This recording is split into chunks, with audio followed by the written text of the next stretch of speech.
Hello, everybody, and welcome to Ratliff Stadium. It's a Thursday night here at the old ball yard, a special occasion because the Permian Panthers tonight will welcome a team from upstate New York, from the village of Buffalo, to West Texas tonight for a battle with the Bishop Timon St. Jude Tigers. So it's Permian and St. Jude. And what was the sign, Kyle, that just ran through? It said, in Texas, Barry, we say please, thank you, and go Mojo. Well, it's a kind of a cool but yet warm night here at the ballpark tonight. 88 degrees, 41% humidity. Not much wind at all from the east at 4. Panthers did win the toss. They have deferred. And when we come back, they will kick off. And we'll get our first look at Bishop Timon. Let's go, Dr. Pepper here! You know, as long as it's been college football, there's been Dr. Pepper flowing through the stands. Hey, man, dig this. I threw the first Hail Mary pass. Yeah, out of sight. Hey, fellas, I think there should be a college football playoff. Huh? Settle on the gridiron. You know, nothing goes better in the stands than Dr. Pepper, and I should know because I invented college football. The whole thing. Whoop, whoop. And that's how Dr. Pepper became a college football tradition. Cool story, bro. It's a great story. Let's go, Dr. Pepper here! High five. I invented that, too. Welcome back to Ratliff Stadium for the opening kickoff. Permian will be kicking the ball away, meaning that Jacob James will have it teed up back defensively, or back to receive the kick as R.C. Carmichael, number 9. This team from Buffalo has been on quite the road trip. They started out in Georgia, then Ohio last week, in Texas tonight. And the opening kickoff will be taken and returned out to the 33-yard line, and from there, the Timon Tigers will be going. So, Kyle Hubbard, what's the game plan to win the ball game? I think the game plan is very simple, Barry, tonight. They need to start fast, jump on this bunch early. This team in 2 ball games in the first half of ball game, 2 ball games combined, they've given up 84 points, which means get on them early, get some points, eliminate the turnovers and the penalties. That has been a problem, and don't let this bunch hang around. Get them early, get them discouraged early, and give some of your other guys a chance to play later on in the ball game. Their quarterback is a big strapping guy. Matt Myers is 6'4", 215. They haven't had a whole lot of luck throwing the ball in the first 2 ball games. I'll get to that in a moment.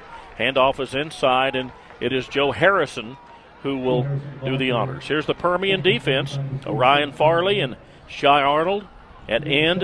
Tavian Walker in the middle. Tyson Banks, Matt Jones, Herb Anderson, Tanner Adams are the linebackers.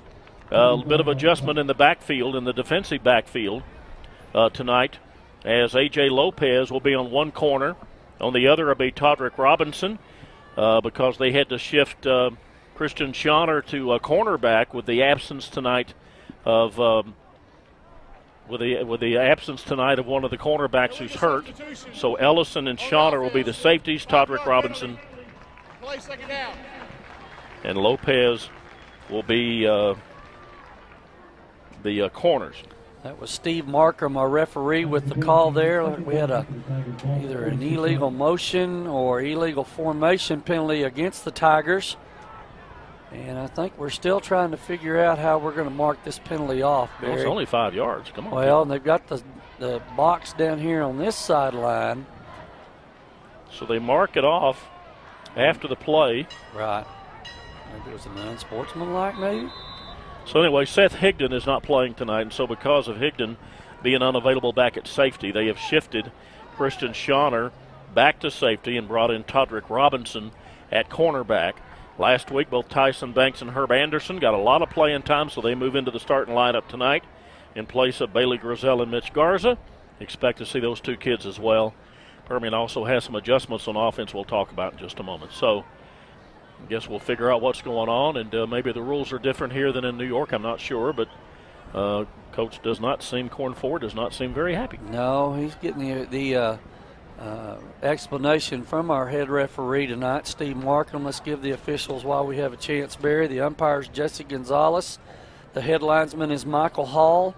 The line judge, Mike French, and the back judge, Noe Muniz. This is a Permian Basin chapter crew. So the first week they bust, if you can believe it, to Buford, Georgia from Buffalo, New York. That's 860 miles one way, 1720 round trip. Toledo, Ohio last week, 307 one way, 614 round trip.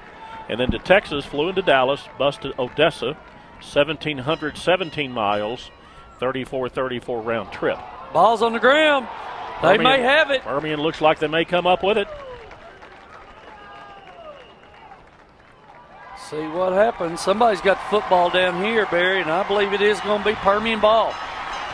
Debbie, can you show us a replay? Because I have no idea who came up with it. Well, I don't know, but he never got it from the snap. Here's our replay. See, he just started to pull out early, and the ball ended popping out. And I'm going to say right there, just a kind of a quick look, that might be either Walker or Arnold maybe from the defensive line positions with that fumble recovery. Well, it was Adams that was 47 that was laying there that grabbed the ball to begin with, so we're going to give him credit for that. And we'll check the stats at halftime and see who the Odessa American, which is the official statistician, who they will give it to. A 5-man front, Barry, with 3 linebackers and 3 people in the secondary, and they've already busted one right there. That's Ed Williams on the carry. So the sophomore beginning to start tonight at running back with Jaime Garza taking a breather because of a little bum ankle.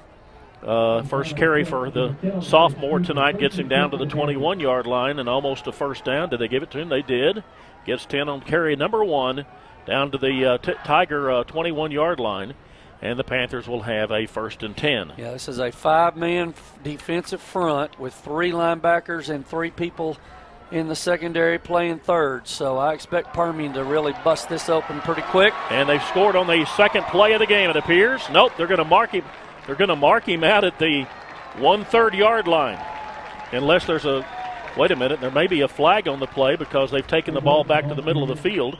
Again, here comes the sophomore all the way down. Yep, he stepped out at the 1. So we'll see if that's where they mark it. Looks like they mark it at the 2 or the 3. Yeah, they're going to mark him. Wow. They're going to mark him back at the 3-yard line. Well, two carries from the 31-yard line. He's gone for 28 yards and 2 tries. And now there's a bunch of stuff going on. So we might expect the Wildcat to be employed here. I think they're going to change quarterbacks and bring number 22, Tyler Marquez, into the ball game. Oh, they're calling it a touchdown. Okay, so I never saw a signal from anyone. So Ed Williams goes in from 21 yards out. That brings on Marcus and Jacob James to try the extra point.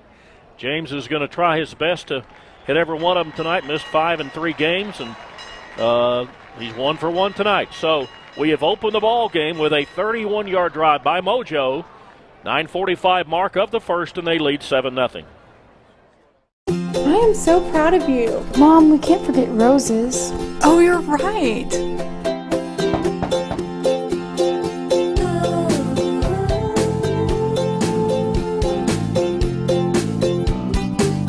When it comes to great food and good times, make it Rose's Cafe. For over 30 years, we've been a part of those special moments in life with fresh and delicious comfort food, Rose's style. After all, life is better with Rose's Cafe. Well, that was only Permian's 3rd fumble recovery of the year. The first recovered by Tanner Adams. And Adams' recovery will lead to a very quick 31-yard drive in a minute and a half. 2 plays is all it took him, both runs by Williams. Our Trans Global Productions Game of the Week brought to you in part by Permian Basin Area Wide Phone Book, as well as Texas Burger. Well, you couldn't ask for a more efficient way to start the game, Barry. Offensively, 3 plays, as you said, just ran the ball right down the Tigers' throat, and a quick way to start, which was one of my keys, get on them early. Well, Permian coming into the game had lost 5 fumbles and thrown 4 picks. Got one here early, and they're on the board 7-0. Going to be out to the 31-yard line.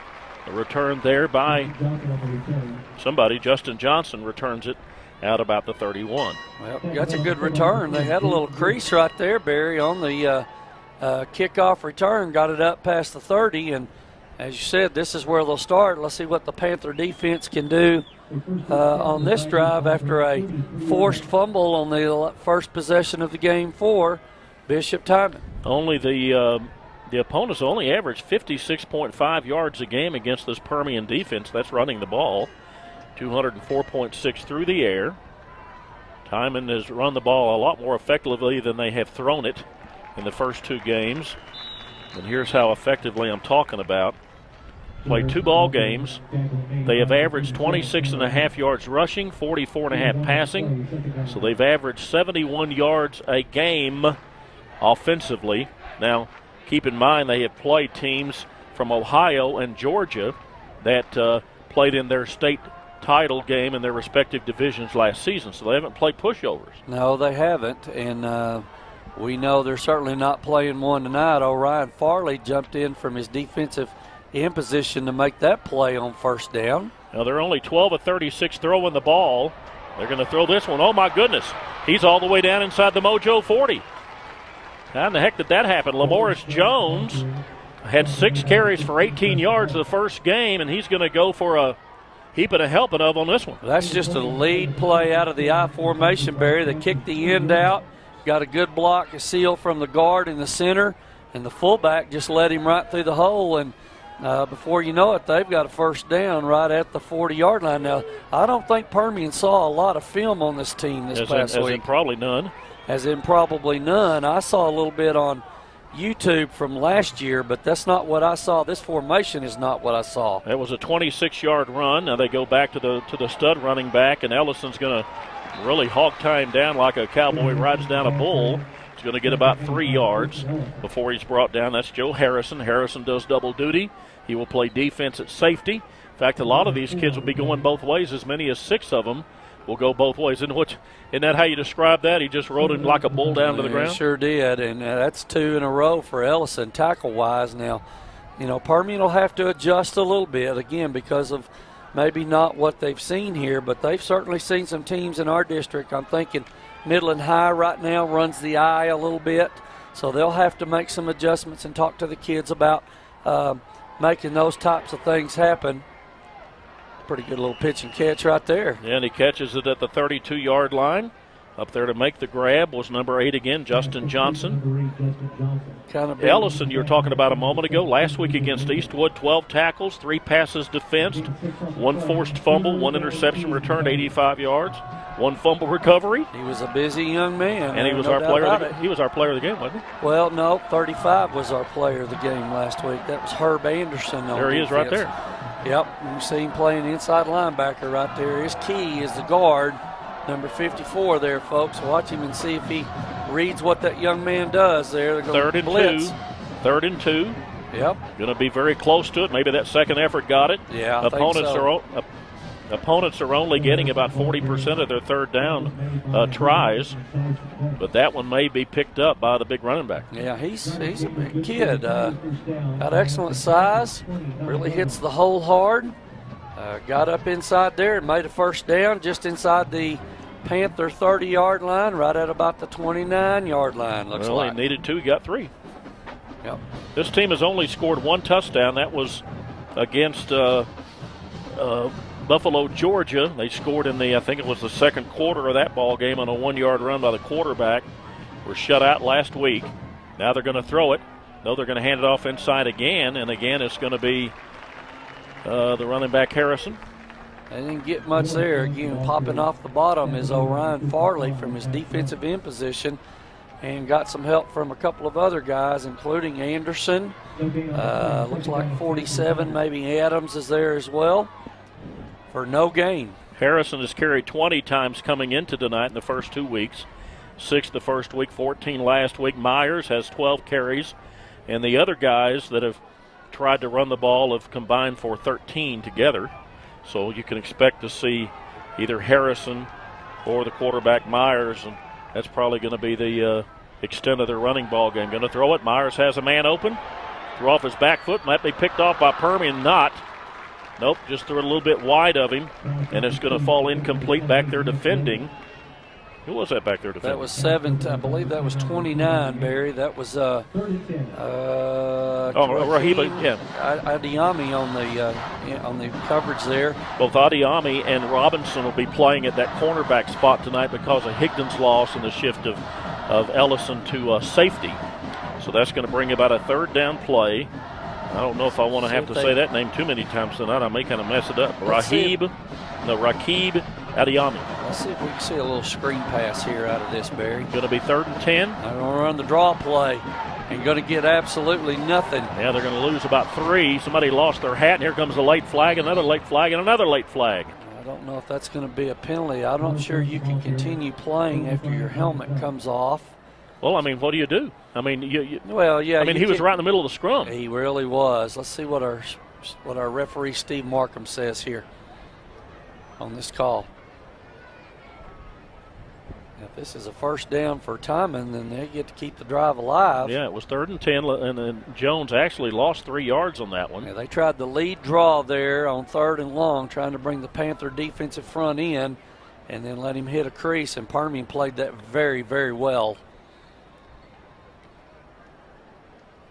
Let's see what we got. Illegal participation for the defense. That's what it is. Go. Automatic first down. So what do you do? I mean, if you're right in the middle of tackling and somebody knocks your helmet off, I mean, you can't say, guys, let me back out, let me back out, let me back out. You can't do that. They're supposed to stop, Barry, is what they're supposed to do, because they're afraid of the head injury possibilities there, which I'm like you. How do you tell a kid who's pursuing, has been taught to pursue and run to the football and make the tackle, how do you tell him to stop just because his helmet popped off? Well, he's right in the middle of it. Now, if he were the only player tackling the guy and loses his helmet, that's one thing. That's right. But when you're one of 7 that's in there with a black shirt on and you're right in the middle of all of it, what do you do? Yeah. So anyway, they're going to mark it off down to the 14. Permian has been bit by the penalty bug. In fact, they have 100 yards more in penalty yardage than their opponents do coming into tonight. Going to hand it off again inside, and just absolutely nothing because the linebacker comes up to make the hit again. Adams on Harrison. The fullback give there. Here's our Trans Global Productions history replay. Just a fullback dive that Adams read very well from his inside linebacker position and filled the hole and got him on the ground for about a half yard, actually really a no-yard gain. Well, if they throw the ball, I mean, Johnson's the only guy that's even caught really more than a couple. So throwing it or running it, it's going to be, seems to be Johnson and Harrison are the guys that they are going to look to. Harrison's been running the ball a lot, and Myers is going to throw it here. Here comes a lot of pressure.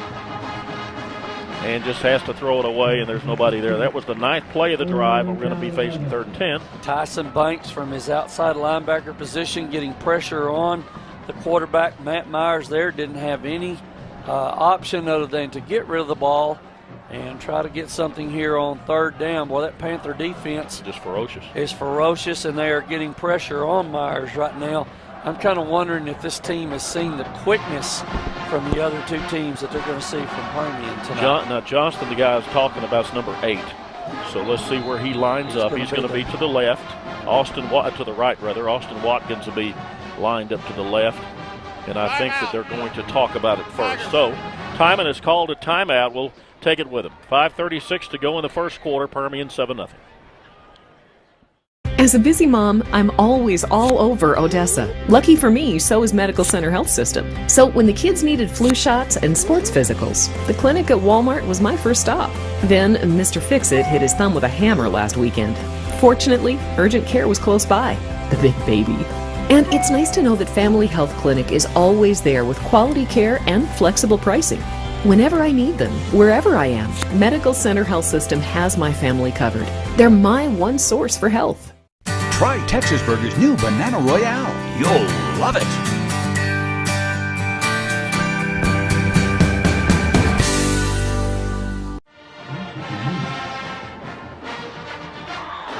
Paul Evans Carpets, Diamond Pump and Transporter, 2 of our sponsors. Team got here today. I guess didn't realize this, but before the game, somebody was talking to the coach and said, "Bet you guys are kind of sad to be out of town tonight." And he said, "Well, you know, we're here to play a ball game." He said, "Yeah, but tonight's the Bills' home opener." And he said, "What?" He never realized that Buffalo is opening against the Jets. Their coach's former team tonight in Buffalo. And so the team was like, Oh, we want to watch the game. They'll DVR it. They'll get it somehow. It's not the same. No, it's not. So it's going to be third and about 10.5. They have 11 there on the board, but look for number 8.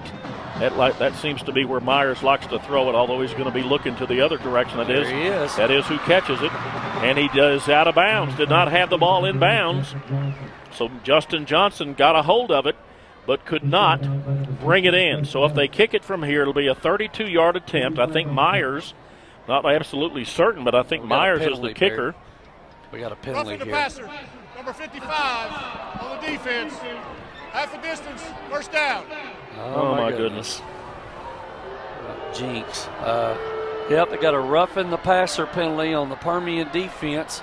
It's going to set Timon up with first and goal inside right at the 4-yard line. An absolutely killer penalty on third and long. Well, the 2 third down and longs, they've got penalties on. And this is one of the keys. They had a ton of penalties last week in their game against El Paso Montwood. Yep. No, Eastwood. Eastwood, excuse me. And they've just they have got to take care of those little things before they get into the district play next week. They had 20 penalties for 112 yards coming into tonight. Now they swing through the first wave, and Harrison's going to get down to the 3 before Ellison. And I think the middle guy, Tavon Walker, kind of come up to whap him. Gets 3. So this was going to be I guess it's the 10th play of the drive. Started back on the 31, trying to answer the Permian offense, the 21-yard run by the sophomore Williams. Twice Permian has stopped the Tigers on third and long situations, only to get 15-yard penalties or half the distance to the goal. One was losing a helmet, which you can't do in this day and time, and the other was roughing the great quarterback play. a moment ago. What a great play right there by number 35. There's our guy again from last week. Yeah, that's your guy from school, isn't it? Yeah, no, that's Herb Anderson. Oh, this that's is right. 35. Coming in from his linebacker position to take his legs out. And then number 55 for the Panthers. Also helped out there, that is, who is that? Matt Jones coming from his linebacker position. So 2 great plays right there together by 2 inside linebackers to stuff them, and actually lost about 1.5 yards almost. Anderson has 12 tackles this year and really didn't. He got a little bit of playing time week 2, got a lot last week, and is starting this week. He and Banks both. So they're going to try to throw it.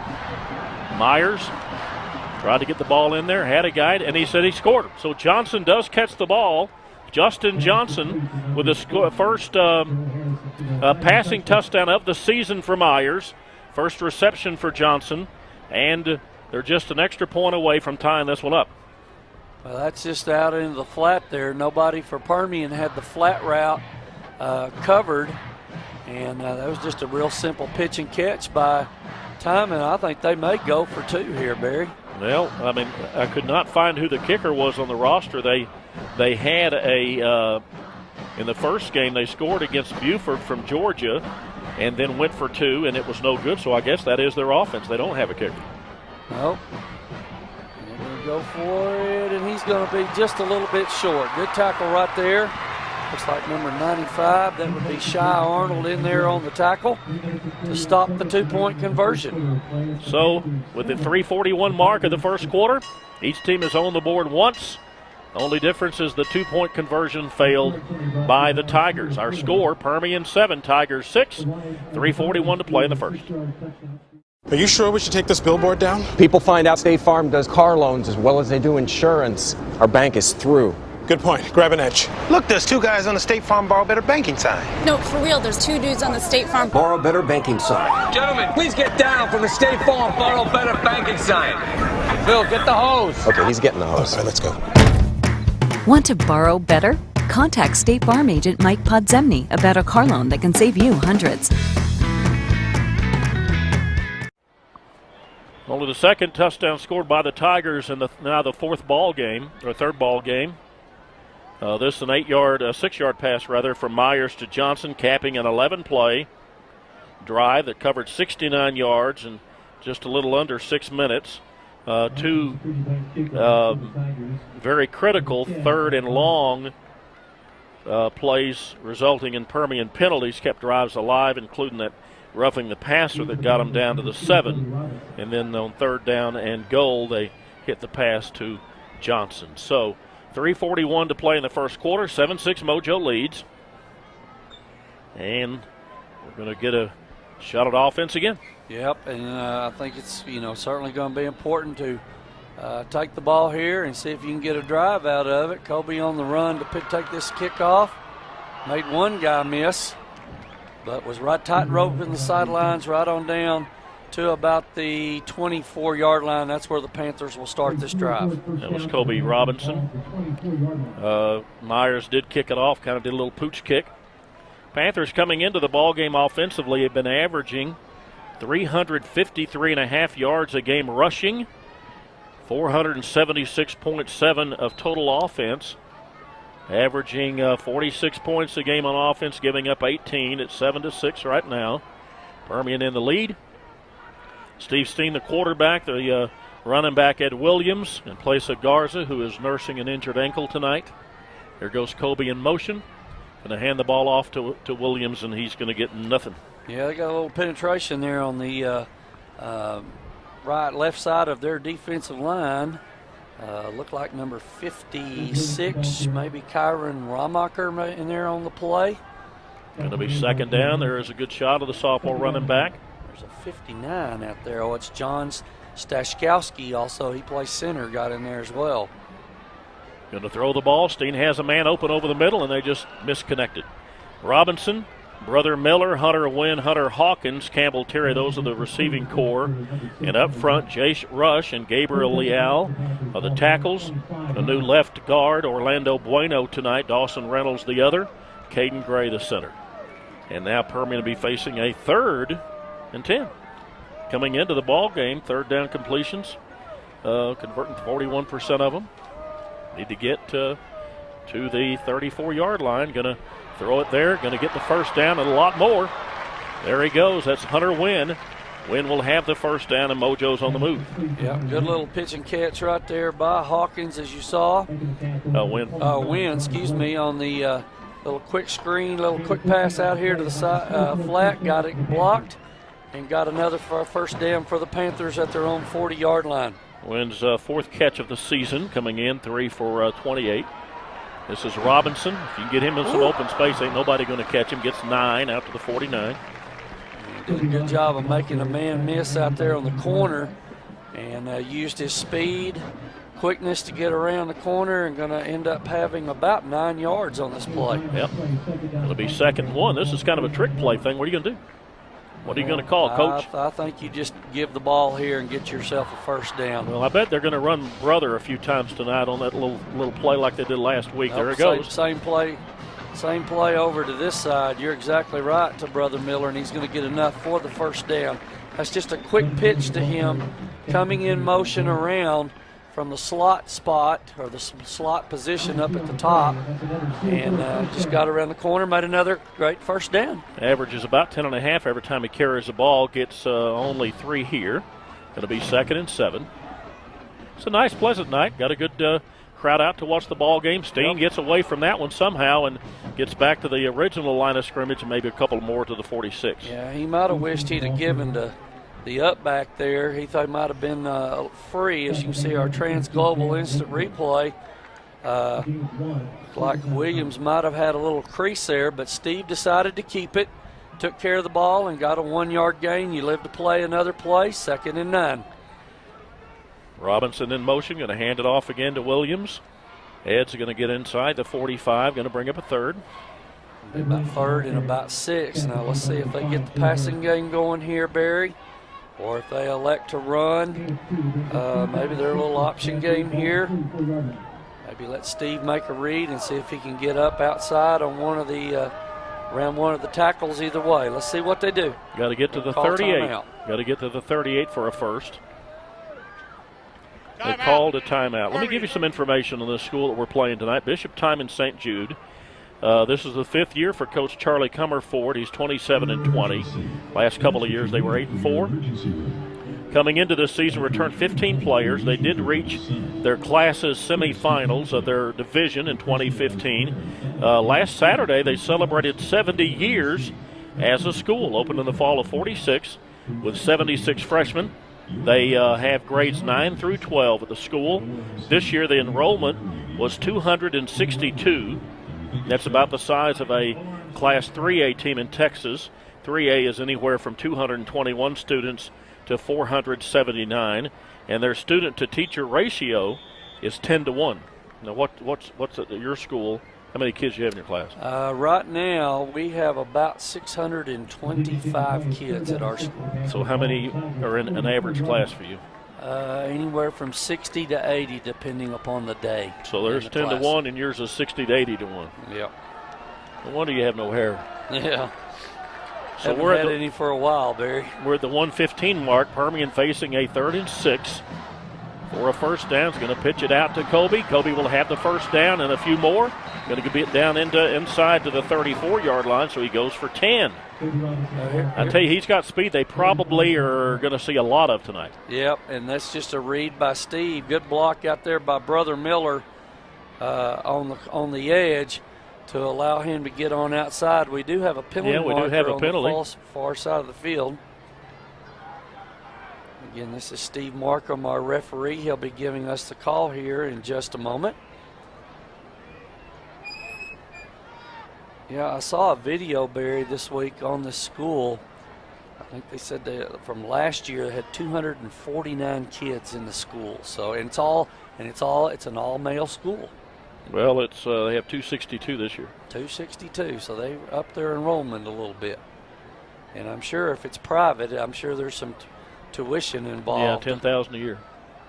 Personal foul, late hit, number 64 on the offense, 15 yards, replay 3rd down. Oh, my goodness. So Jace Rush whistled for a late hit.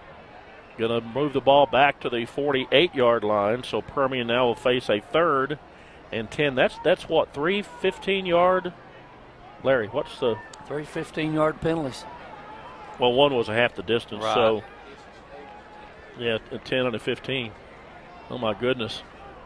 I didn't see the replay, and but apparently after the play was whistled, then the momentum kept going. So now they have to 3rd and 10, because it was from the spot. Right, so 3rd and 10. See if they bring some pressure here off the corner. Nope, just handed up the middle and let Mr. Williams get it on about a 14-yard burst. That's just the belly dive off the formation there. You can see him hand it to him on our Trans Global Productions instant replay. Great job by the guys inside. Gray, Bueno, Rush, Reynolds, and Leal just moving Tigers out of the way, and it's another Permian first down. Down to the 34-yard line. We're down to the final 45 seconds of the quarter rather. Gets one on that one. Down to the 35-yard line. Boy, Ed Williams hit that hole pretty quick, didn't he, Barry? Pretty quick. Pretty fast, I tell you. Talking about fast, tomorrow night, Broncos will be here against Abilene, and they have, Abilene, you might remember, has one of the best backs in the entire state, Abram Smith. Be here tomorrow night. Be the last chance to see him. He's a commitment to Tulsa. Already done that.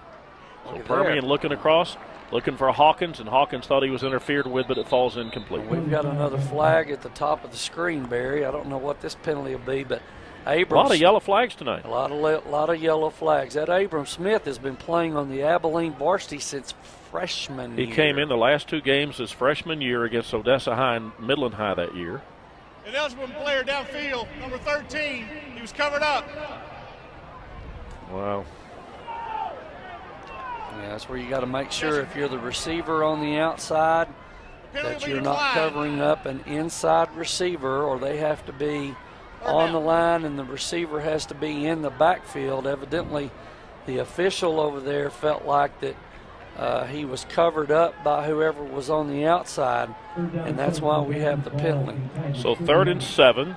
They're going to need to get to the 23-yard line of the Tigers to keep this drive moving. Final 2 seconds of the quarter, so that's the final play of the quarter.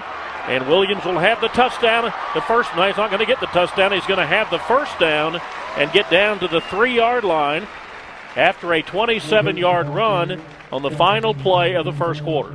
There he is, just getting the ball on the dive there. Great job of kicking out and giving him a seam. And then once he got into open field, he just found an open crease, came back to the middle, and Permian will start the second quarter. First and goal from the 4-yard line. So it's 7-6 Permian over the Tigers at the end of one.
Enjoy the best cheeseburger in town at Texas Burger.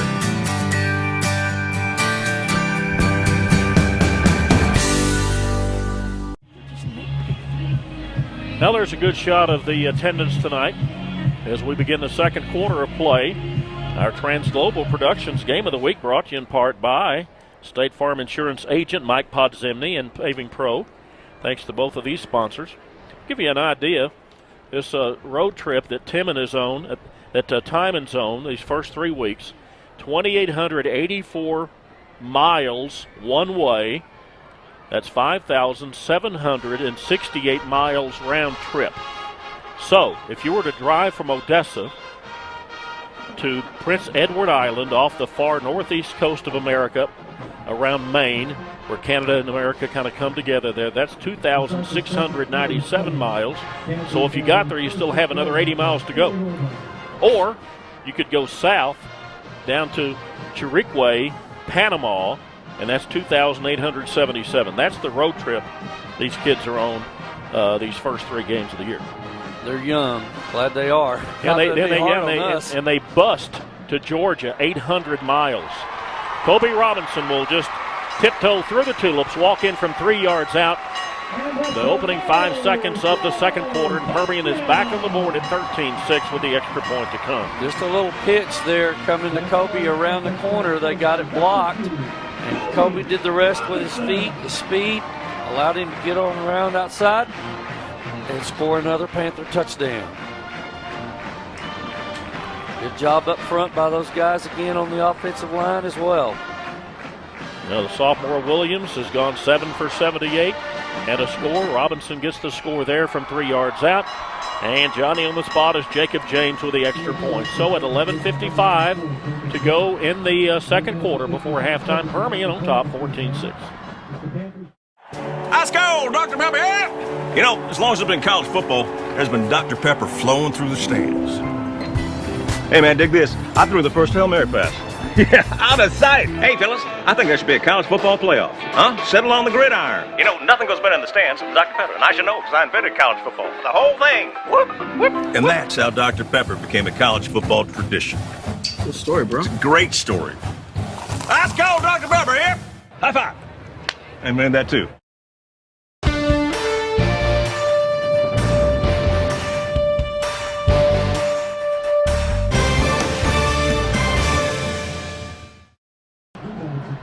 That drive by Permian, 76 yards, 11 plays, 3 minutes, 43 seconds. Robinson getting the run, his 5th rushing score of the season. Our Transglobal Productions Game of the Week brought to you in part by E&E Service and Supply and by Cable One. I want to touch on that road trip just one more time. if you were to take air miles, again, they are going round trip 5,768 miles. If you got on a plane here in Odessa and you flew to Rome, Italy, that's 5,872 miles. That is about 100 miles more than the road trip these kids have been on these first 3 weeks. It just boggles my mind. Well, and they've signed up for this trip for the last two for this year and next year. And the agreement is that Permian provided the transportation from on the bus from Dallas to here, and help with some expenses, I think. But Permian gets to keep 100% of the gate. So now the kickoff back to the 15-yard line. Going to return it out to the 35-yard line. Gets kind of blasted there by Matt Jones. Matt almost got turned around, but here comes the rest of the guys to make the tackle. That young man's a little slow to get up. He took quite a shot there. It was Carmichael but he returned the thing out to the 40. Yeah, that was a good return, good crease again by their kickoff return team. And as you said, they have excellent field position at the 40-yard line. Now let's see if the Panther defense has made some adjustments down here too. One of which is no penalties. Yeah, and this I formation that the Tigers want to run, they need to get them in 3rd and long like they have a couple of times, and then finish it out, get their defense off the field, and get the ball back to Steen and the offense. Little fake pitch there. Ooh. Well, he had a man open, tried to get the ball into Johnson. Justin Johnson came off his hands and just not quite able to get Nazera Wood up there to I'm sorry, not quite able to get the other Christian Schauner up there to make the pick. Well, we've got an injured Panther on the field, Barry. Let's take a break. 11:41 to play before half.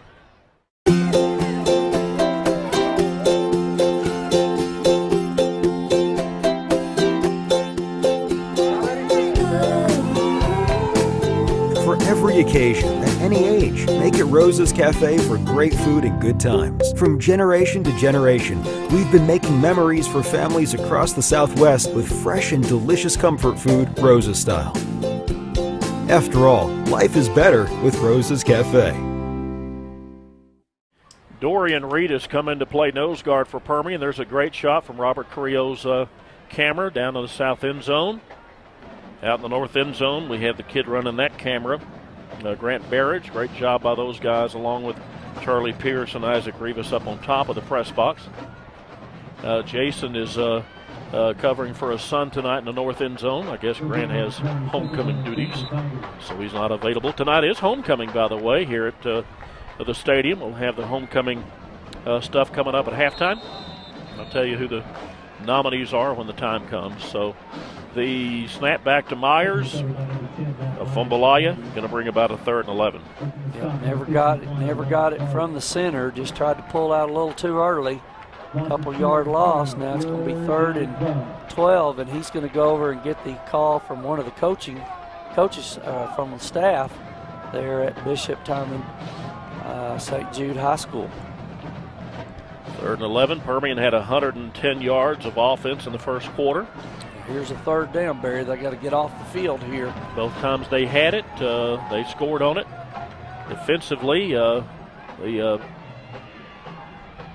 defensively they've been having problems with penalties. Well, this one they do get the ball completed out to Austin Watkins. Watkins turns, had him short of the first down, but turns and makes the move for the first. Here's our Drans Global Productions instant replay. He just takes a couple steps back, rolls to the right, goes a little out route, and then 2 guys miss right there. They've got to converge and make that tackle before Ellison has to come up and finish the play off, but not before another Bishop Timon first down. That was 15 yards on that one. 3rd catch of the season for him. Watkins had 2 for 11 last week up in Ohio. And the chains move down to Permian territory to the 46-yard line. Myers is going to throw again. Here comes the pressure, has a man, and there was an open area there. And they got what they needed for the first before Banks could make the tackle. Looks like it was completed to Will Lamar. Lamar coming into the ball game. Had 2 catches the first week, shut out last week, but They get 6 on this one, Kyle. 2nd and 4. Yep. A little bit too much open area there for the defensive coordinator, I'm sure. Yeah, and they're talking about that down here on the sideline, Barry, I'm sure. So 2nd and 4 here. They've got two receivers to the top and a tight end here. So let's see what they call here. A little fullback give. Now they had him behind the line of scrimmage, but he's able to muscle through down to the Permian 32 for a first down and a gain of 8. There goes the big fullback, Joe Harrison. Dorian ran from his defensive nose tackle position, made the play, but not before a first down, and they've got a little drive going here.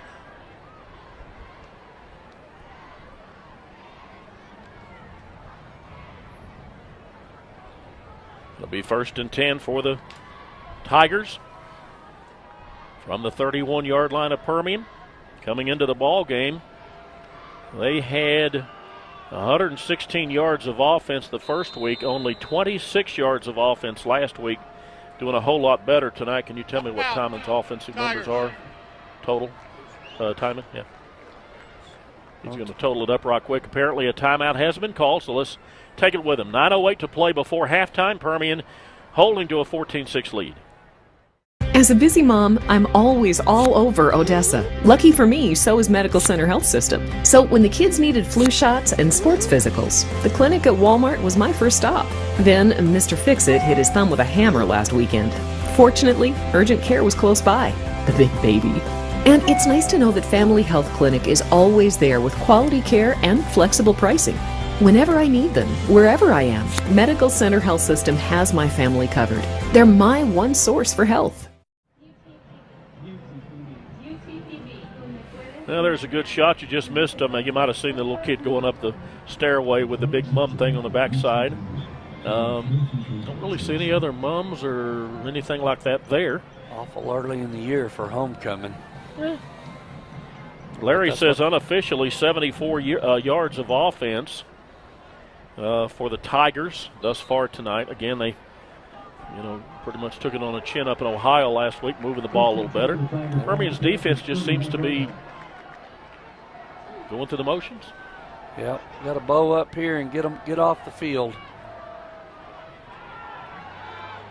Right in the middle of the field, wide open there. That's a little post route coming from, again, his favorite receiver. You mentioned Justin Johnson coming on the post route from the outside. Found a soft spot in the Panther zone, and good pitch and catch for them, and another first down at the 16-yard line. It goes for 16 yards. This drive started back on the 40. 7th play of the drive. Moved from the 40 down to, in fact, they lost yardage. They were facing a 3rd and 11 at one point early on. And Permian let them off the hook, and they've stayed off the hook. It'll be first and 10 now from the 16. Myers going to hand the ball off inside. Finally able to get him on the ground. I think that's Kaiser Acosta's at 20. Carrying the ball? Yep. Nope, 21. 21. So that's Jarnay Boyland carrying the ball. Boyland hadn't carried the ball a whole lot. He had 5 for 21 the first week in Georgia and didn't carry it all last week. Permian came with a run blitz there, Barry. They brought all the linebackers. They tried a little draw play against it, and Permian had every gap taken care of for no gain. The 2nd and 10 from the 16. Going to throw it. Not much pressure on him. Has a man open and throws it well out of bounds. Intended for Austin Watkins. Defended again by the player that Kyle is going to identify for you. Number 11? No, 29. Oh, number 29, yeah, for Permian. That's a good job right there by Raheem Adeyemi. Good job there. Thank you. I sure appreciate that, folks. I'm being left out hung to dry here right now in my own home television booth. Well, now's the critical part, Kyle, 3rd and 10. And this is probably 4-down territory for them as well. Yeah, because they've already showed that they don't kick the ball. Yeah. A lot of pressure, and he got away from him, and he's going to score. Couldn't believe it. They had him in the backfield. He got away and goes 16 yards into the end zone, and the Tigers are back on the board. Wow, an escape artist. Look at this. Well, they blitzed from the inside, Barry, and nobody took care of one of the A-gaps. And when you allow that to happen, he just saw it open up and took off. And as you said, you saw it once he cleared the line of scrimmage. The only people that had a chance to make the tackle were in the secondary. So, give that kid credit for heads up, seeing that and making the play. And now they're going to go for two and see if they can tie this ball game up. Looked a lot like Ben Roethlisberger running the ball there, didn't he? Yeah, he's big. He's got some good size to him. Going for two, going to throw it.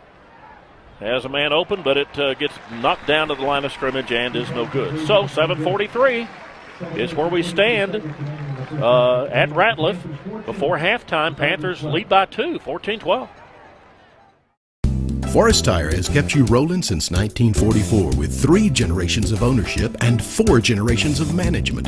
Forest Tire carries the complete lines of Michelin and BF Goodrich car and light truck tires. And Forest offers more than just tires.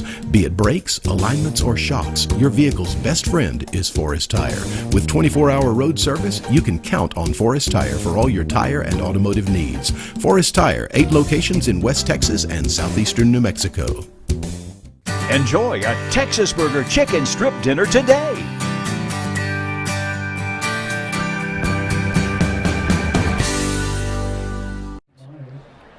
That drive by the Tigers, capped on the drive by the Myers run of 16, 9 plays, 4 minutes and 4 seconds to go the 60 yards. 2-point conversion both times is no good. Jones has carried the ball 3 times for 27 yards and a score. Coming into the ball game, what did he have rushing? He had 11 yards rushing, 12 carries for 11. 27 tonight and 16 of it there in one fell swoop. The Panther defense has got to make some adjustments, and they've got to do a better job of getting themselves off the field. They've given up some critical third down conversions. Was third down, yeah. Yeah, that was third down right there as well. They've got to make some adjustments and get themselves off the field. They're letting this team hang around. That was one of my keys. Don't let them hang around. Ball's on the ground. Kobe's just going to get on top of it and get the ball for the Panther offense right there at the 28-yard line. Panthers have given up 9 points in 3 ball games in the second half, so they've been making some great adjustments when the time comes, and we have reason to think the same thing will happen tonight. Campbell Terry is in the ball game, number 86. They will have in the backfield behind the quarterback, Steen, Ed Williams, the sophomore running back, stepping in for Jaime Garza tonight, doing a great job. Nope, going to be either too much time or motion penalty. They've called timeout again, Barry. Or that. Timeout. 7:38 to play before half. We'll take a break with them. E&E Service and Supply is your leader in well service supplies and rig packages. We manufacture oil savers, rod transfers, rod strippers, pipe wiper blocks, weight indicators and pads, rope sockets, drop valves, guy line blocks, swab mandrels, fishing tools, slip cylinders for Advance, BJ, and Giberson, and a whole lot more. Please come by E&E Service and Supply at 3501 Brazos. Your new Texas Burger is now open at 191 in Fodry in Odessa.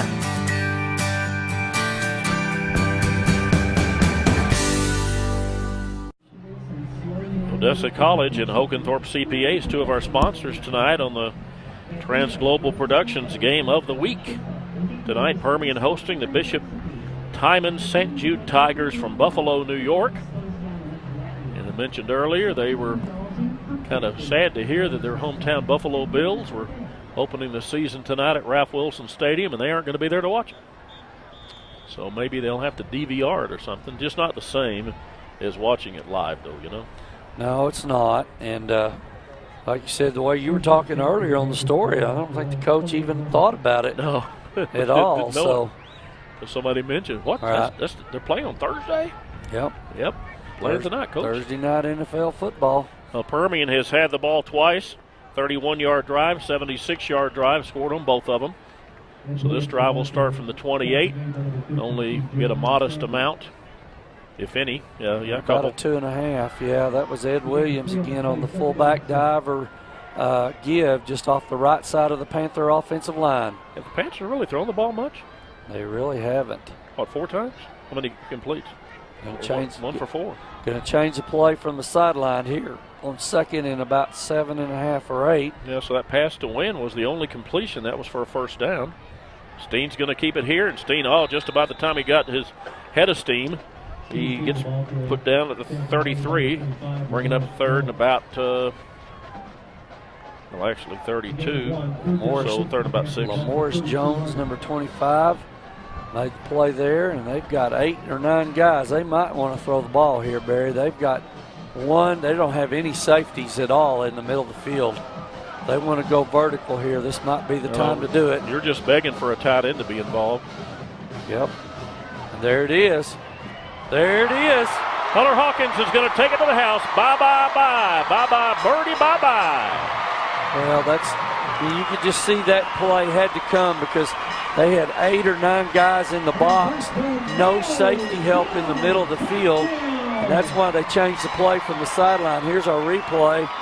See, good pickup right there by Williams to pick up a blitzing linebacker, and good enough touch on the pass to get it to Hawkins. And the Panthers are in the end zone again. Second longest pass play from scrimmage for a TD by Permian this year. 68 yards. They had a 74-yarder to Brother Miller against Franklin. And for Hunter, that's his longest play of the year as well. So Permian for the third time tonight has the ball, and for the third time on the board. And for the third time, Jacob James is Johnny on the spot with the extra point. 6:22 to play before half, and Permian puts another on the board to lead 2012. Ready for the best deal ever from Cable One? For a limited time, $25 gets you 100 megs. Really, $25? That's half price on high-speed internet. We've never offered you so much for so little. So call Cable One at 855-740-8971. 100 megs means reliable Wi-Fi and the best streaming on all your devices, all for just $25. But this half-price deal ends soon. So call and switch today. Cable One, the face of fast.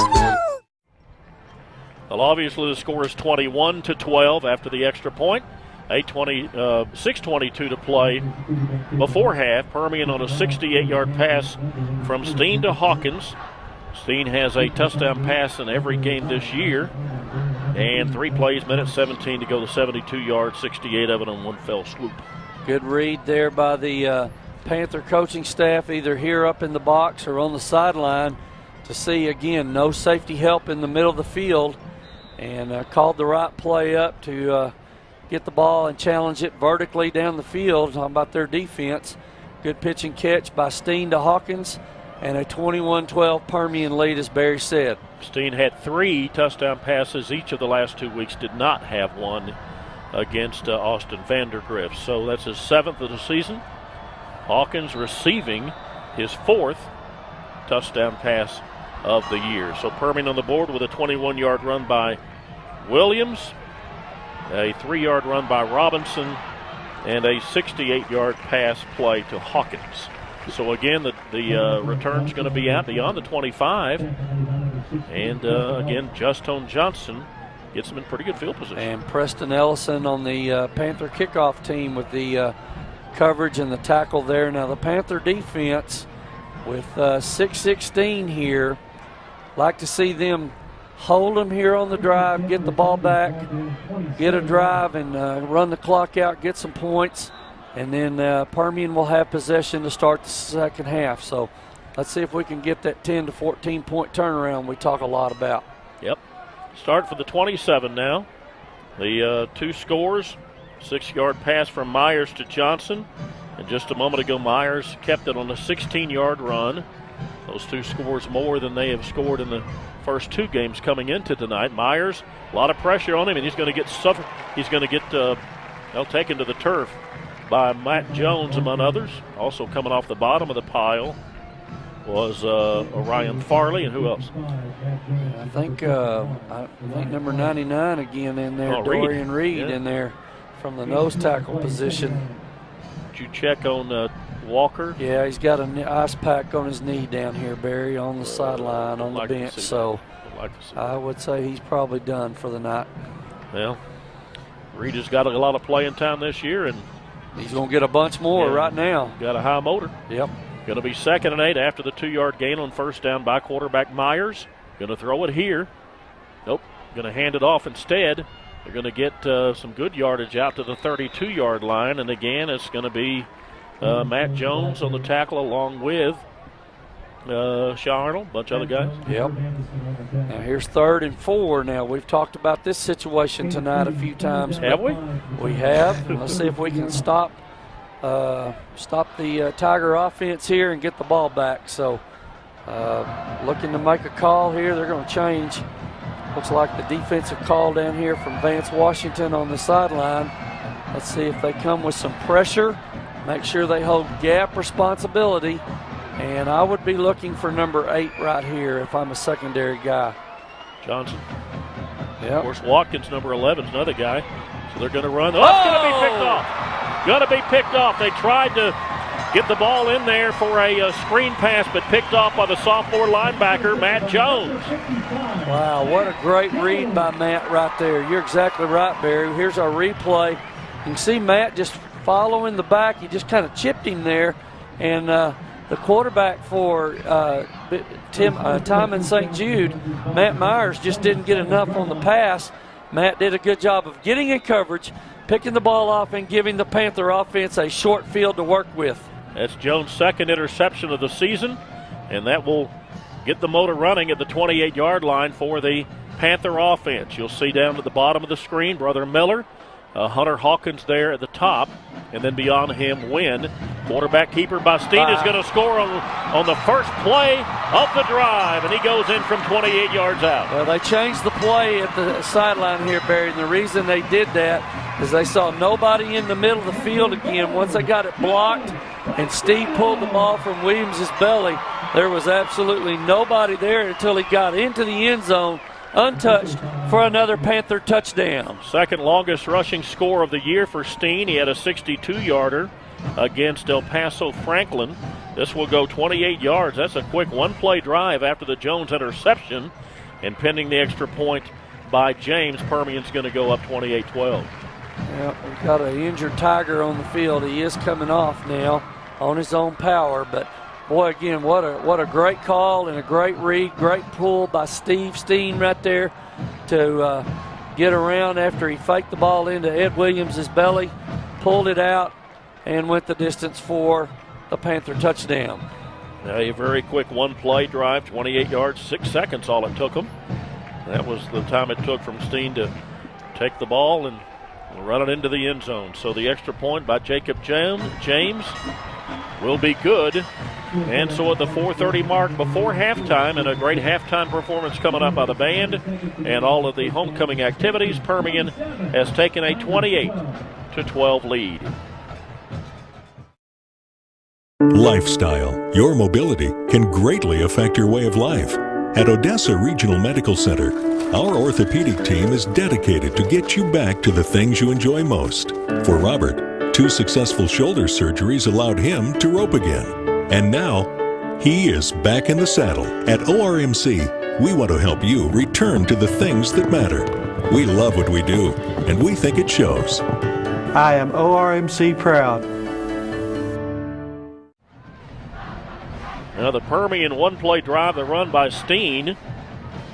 Should tell you these Transglobal Productions games of the week brought to you in part by Medical Center Hospital and by Nimbus Drinking Water Systems. Thank you to all our sponsors make these broadcasts possible. Permian leads 28-12, set up by a tremendously athletic interception by Matt Jones. Did a great job, as we said, of bumping the receiver off his route and then just being heads up, being an athlete. Saw the ball was short on the pass and picked it off and got the Panthers in real good field position there to make the play, to make the score, I should say. So a Tanner Adams fumble recovery led to one score for Permian. A interception by Matt Jones led to another. Permian has 4 TDs on the board tonight, and Ellison lost his hat. Yeah, so he may have to come off for a play there. And Preston Ellison has been all over the field tonight, both on special teams and in the Panther defense tonight. So I would say that's an early nominee for the Dr. Pepper MVP of the week. I gave you his numbers from last week, man. Yeah, he was all over the place. There were a lot of Panthers on that defensive squad last week that could have been our MVP, no doubt. We had a tough choice. We did. So let's see what the Panther defense does now with 4:22. They have no timeouts. So look at maybe if they can get them stopped here and get some time, maybe stopping the ball and getting possession here as they throw the little quick out on first down. Look at that Panther defense swarming to the ball. Yeah, he did a little turn there, and he didn't get quite the yardage he got earlier. Yeah, Tyson Banks out there on the tackle along with a couple of other Panthers on that defensive unit. This quarterback, 6'2", 215. The reason they're doing these road trips that we talked about earlier is because they want to get him national exposure. First 2 weeks, didn't play all that great. Playing a whole lot better tonight. Has a touchdown pass and a touchdown run.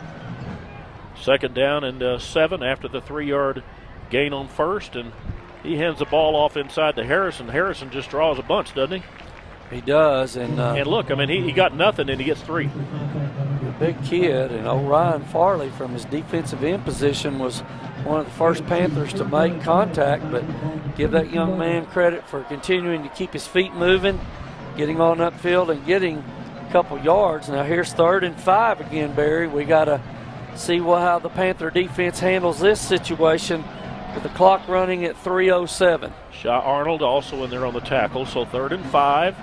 Need to get out to the 37. You can see there at the top of the screen. Have to get to the 37 of the Tigers for a first. And he threw into a bunch of traffic, falls incomplete. Tried to get the ball between Johnson and Watkins, falls incomplete. So now they're going to have to punt the ball. First time they've been faced with that tonight coming into the game. Myers averages about 41 yards a kick. Only kicked 4 times this year.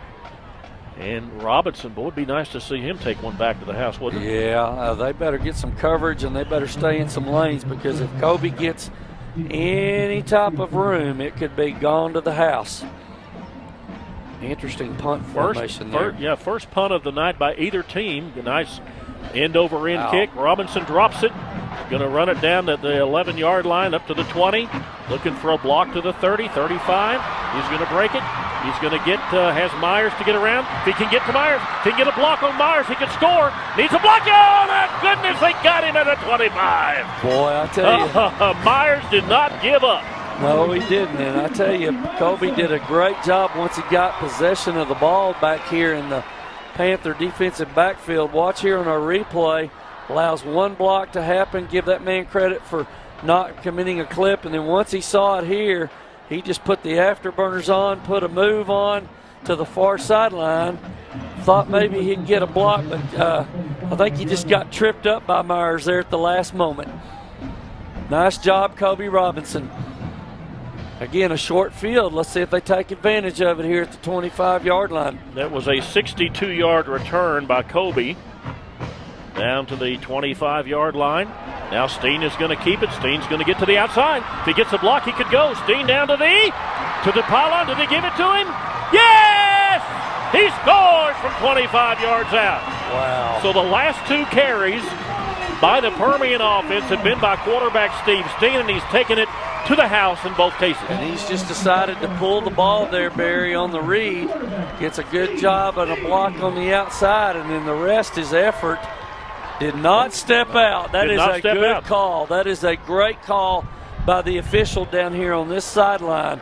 Great call to keep him inbounds and give him the touchdown, because he definitely was. And another Panther 6 points. Steen had 3 rushing TDs against Franklin in week 2. That's his 2nd of the night. Here, 2:20 to play before half, and Permian has opened up a 35-12 lead. What a beautiful night, and there's a beautiful shot to show it to you. We'll be back to Ratliff in a moment. Diamond Pump and Transport LLC specializes in oil field transportation. We are locally owned and operated and do business in the Permian Basin and West Texas areas. We also provide hot oil service, acid pumping, water hauling, tank cleaning, and other types of oil field transport and hauling services. We invite you to call us today. Diamond Pump and Transport LLC, 432-617-8084. Does your truck or pipe yard surface look like this? I think it's time to call Paving Pro. Stop driving around in circles trying to avoid potholes. Call the professionals at Paving Pro. They'll have you a smooth surface in no time. And best of all, a smoother surface can limit the wear and tear on your equipment, keeping damage made by a rough surface with potholes at a minimum.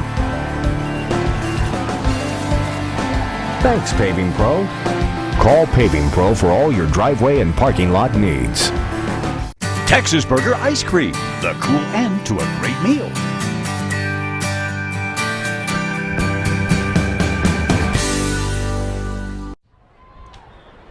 Our Transglobal Productions Dr. Pepper Game of the Week sponsors this week are two of our sponsors, the Odessa High School Booster Club and the Permian High School Booster Club. Sure appreciate those two organizations giving us tonight and all year a chance to bring you live football from Rattler Stadium. Well, with 2:20 left, Barry, Panthers have exploded for 35 points as compared to 12 to the Bishop Timon Tigers. Now let's see if we can stop them here and maybe get another score before the half. Panthers had 110 yards of offense in the first quarter, 128 in the second. Johnson again will return this one out just beyond the 20, just beyond the 30 to the 32. And Jones, man of the hour, popping up off the bottom of the pile along with Michael Branham, number 52. Yep, great job of coverage by the Panther special teams kickoff team there for Permian, getting down and holding them inside the 35. They'll have the ball 1st and 10 from the 32-yard line as the defense gets the signals there from Coach Vance Washington. You can see, again, Matt Myers coming from the sideline with the play for the Tigers. Be 1st and 10. Panthers coming into the game -4 in the turnover department. They have 2 to their side of the ledger tonight. Both have led to touchdowns, a fumble recovery and a pick. It led to 14 points. Handing off inside, and a whole bunch of guys come up to welcome him. Shauner's number 5. Also in there was Tanner Adams, but who's the guy that made the initial hit? I think from the bottom of the pile, Barry. Again, Herb Anderson there. Herbie. Oh, Herb, just sticking his nose in there from his inside linebacker position to hold them to about a half-yard gain. I sure like to see that swarming, aggressive Permian defense. A bunch of guys in white hats and black peas getting to make the tackle. It'll bring up a 2nd and about 9. They hold them here short, Barry. Don't be surprised if Permian doesn't call timeout here. They have, what, 2 left? They got 2 left. There's the out route. Boy, what a catch. Oh, Johnson makes the catch and goes out of bounds just inside the 40. He helped us there by going out of bounds to make that catch, but just stuck a big paw out there and made a one-handed catch, didn't he? No, Tiger does have a paw. You're right. Yeah, Going to be third and 2. Good catch by that young man. 3rd and about 2 now. There's a good shot of Joe Harrison. He's a good-sized kid there, isn't he? He really Number is. 5.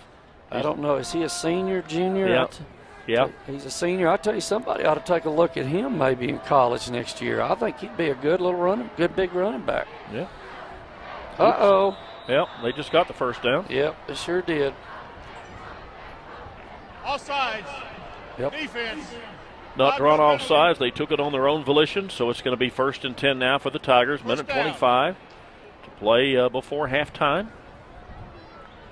Permian's got to clean up some of these messy penalties, Barry, before they get into district next week. I believe they play, is it Friendship next week, first district ball game? They are at Friendship, and Odessa High will be here versus the district favorite, Amarillo Tascosa, the team that shocked Permian up in Lubbock in the playoffs last year, 17-10.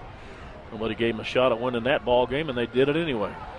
Jones and the rest trying to put the pressure on the quarterback. Shoots it a little bit too high, intended for Austin Watkins. Panthers there defensively and Nobody can come down with it. That's the outside receiver. Both receivers were down here to our near sideline. They crossed routes on the snap, and the outside guy actually comes about 10 yards and then hooks into the zone. Permian has not picked that up yet, but that was not a good throw and catch, obviously, for the Tigers, but that play has been open twice now. So 2nd and 10 from the 45-yard line. Final minute and 20 before halftime. Myers will throw it again. Not much pressure. Nice clean pocket. Overthrows everybody. And they're going to whistle a defensive penalty against Lopez, it looks like. You know, both players should have equal access to the ball, but he didn't have his helmet turned around, and so that may have brought out the yellow. I think it's more contact and forcing him out. Here's the call.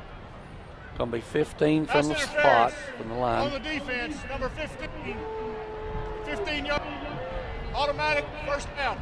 That's from the line of scrimmage, 15 yards, and another first down.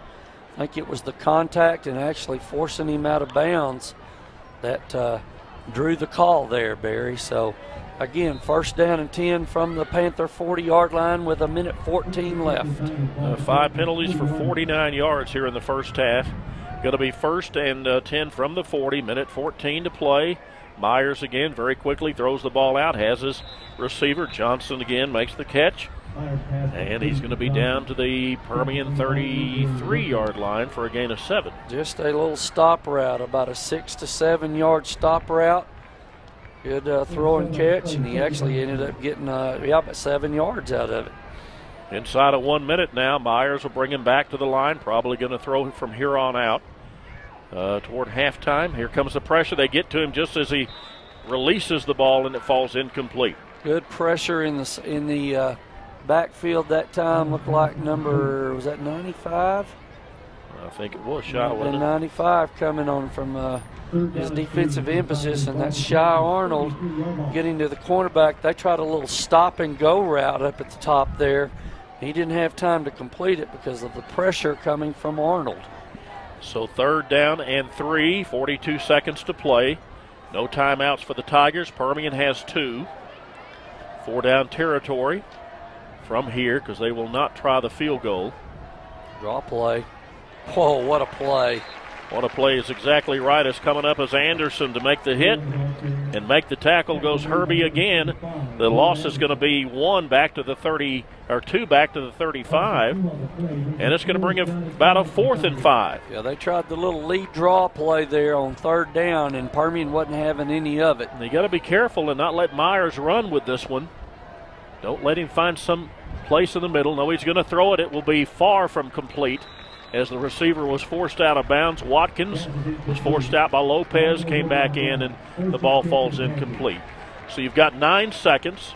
Do you take a knee or give it a shot? Take a knee. And go ahead, give it a shot. Nah, take a knee. Nope, you're going to take a knee here and go in at half, not make any mistakes here to end the half. Hey, you're probably right. Yeah, they're going to take a knee here, I would think. They got 2 receivers down here now. Well, they got 2 at each side, so let's see if they decide to take a shot. They do have a safety. Look here. Here you go. Well, they get it to Watkins, or to, what's his name? Hawkins. Hunter Hawkins. At the 48-yard line. Hawkins, what is it? Yeah, so they go from the 35 to the 48, so 13 yards and still have 2 plays. Still have 2 seconds left on the clock. The Permian staff is out in the huddle. Yeah, they decided to do a little quick rollout here and get some yards. Now let's see if they decide to throw a ball up. They're going to play the mother of all prevent defenses here. So Steen's going to roll and going to throw, looking deep. Has a man over the middle and almost picked off, and that brings us to the conclusion of the first 2 quarters of play. It's homecoming tonight. Coming up will be the Rosa's Cafe and Tortilla Factory and My TV 16 halftime show with the Permian Band, and the nominees for Homecoming Queen. They are Kaysen Armstrong, Scout Burrows, Macy Gardenhire, Elise Hudson, and Cassidy Ramage. So we'll find out who is crowned the Homecoming Queen. Watch the halftime show and be back with a second half kickoff, so stay with us. Our score at half, Permian 35, the Tigers from Buffalo, New York 12. Everything in Texas is just bigger, and every Texan knows bigger is better. We've got the biggest state fair mascot, the biggest food, and even the biggest critters. Because we're Texans, Paul Evans Carpet and Flooring knows the value of big. Paul Evans, huge in-stock inventory and Texas-sized values on carpet, vinyl, hardwood, tile will help you get your place in Texas proud shape without breaking the bank. Paul Evans Carpet and Flooring, downtown Odessa, under the huge Texas flag.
A tremendous performance again by the band tonight on the Rosa's Cafe and Tortilla Factory. Halftime show tonight is Homecoming, and Kaysen Armstrong was named the Homecoming Queen.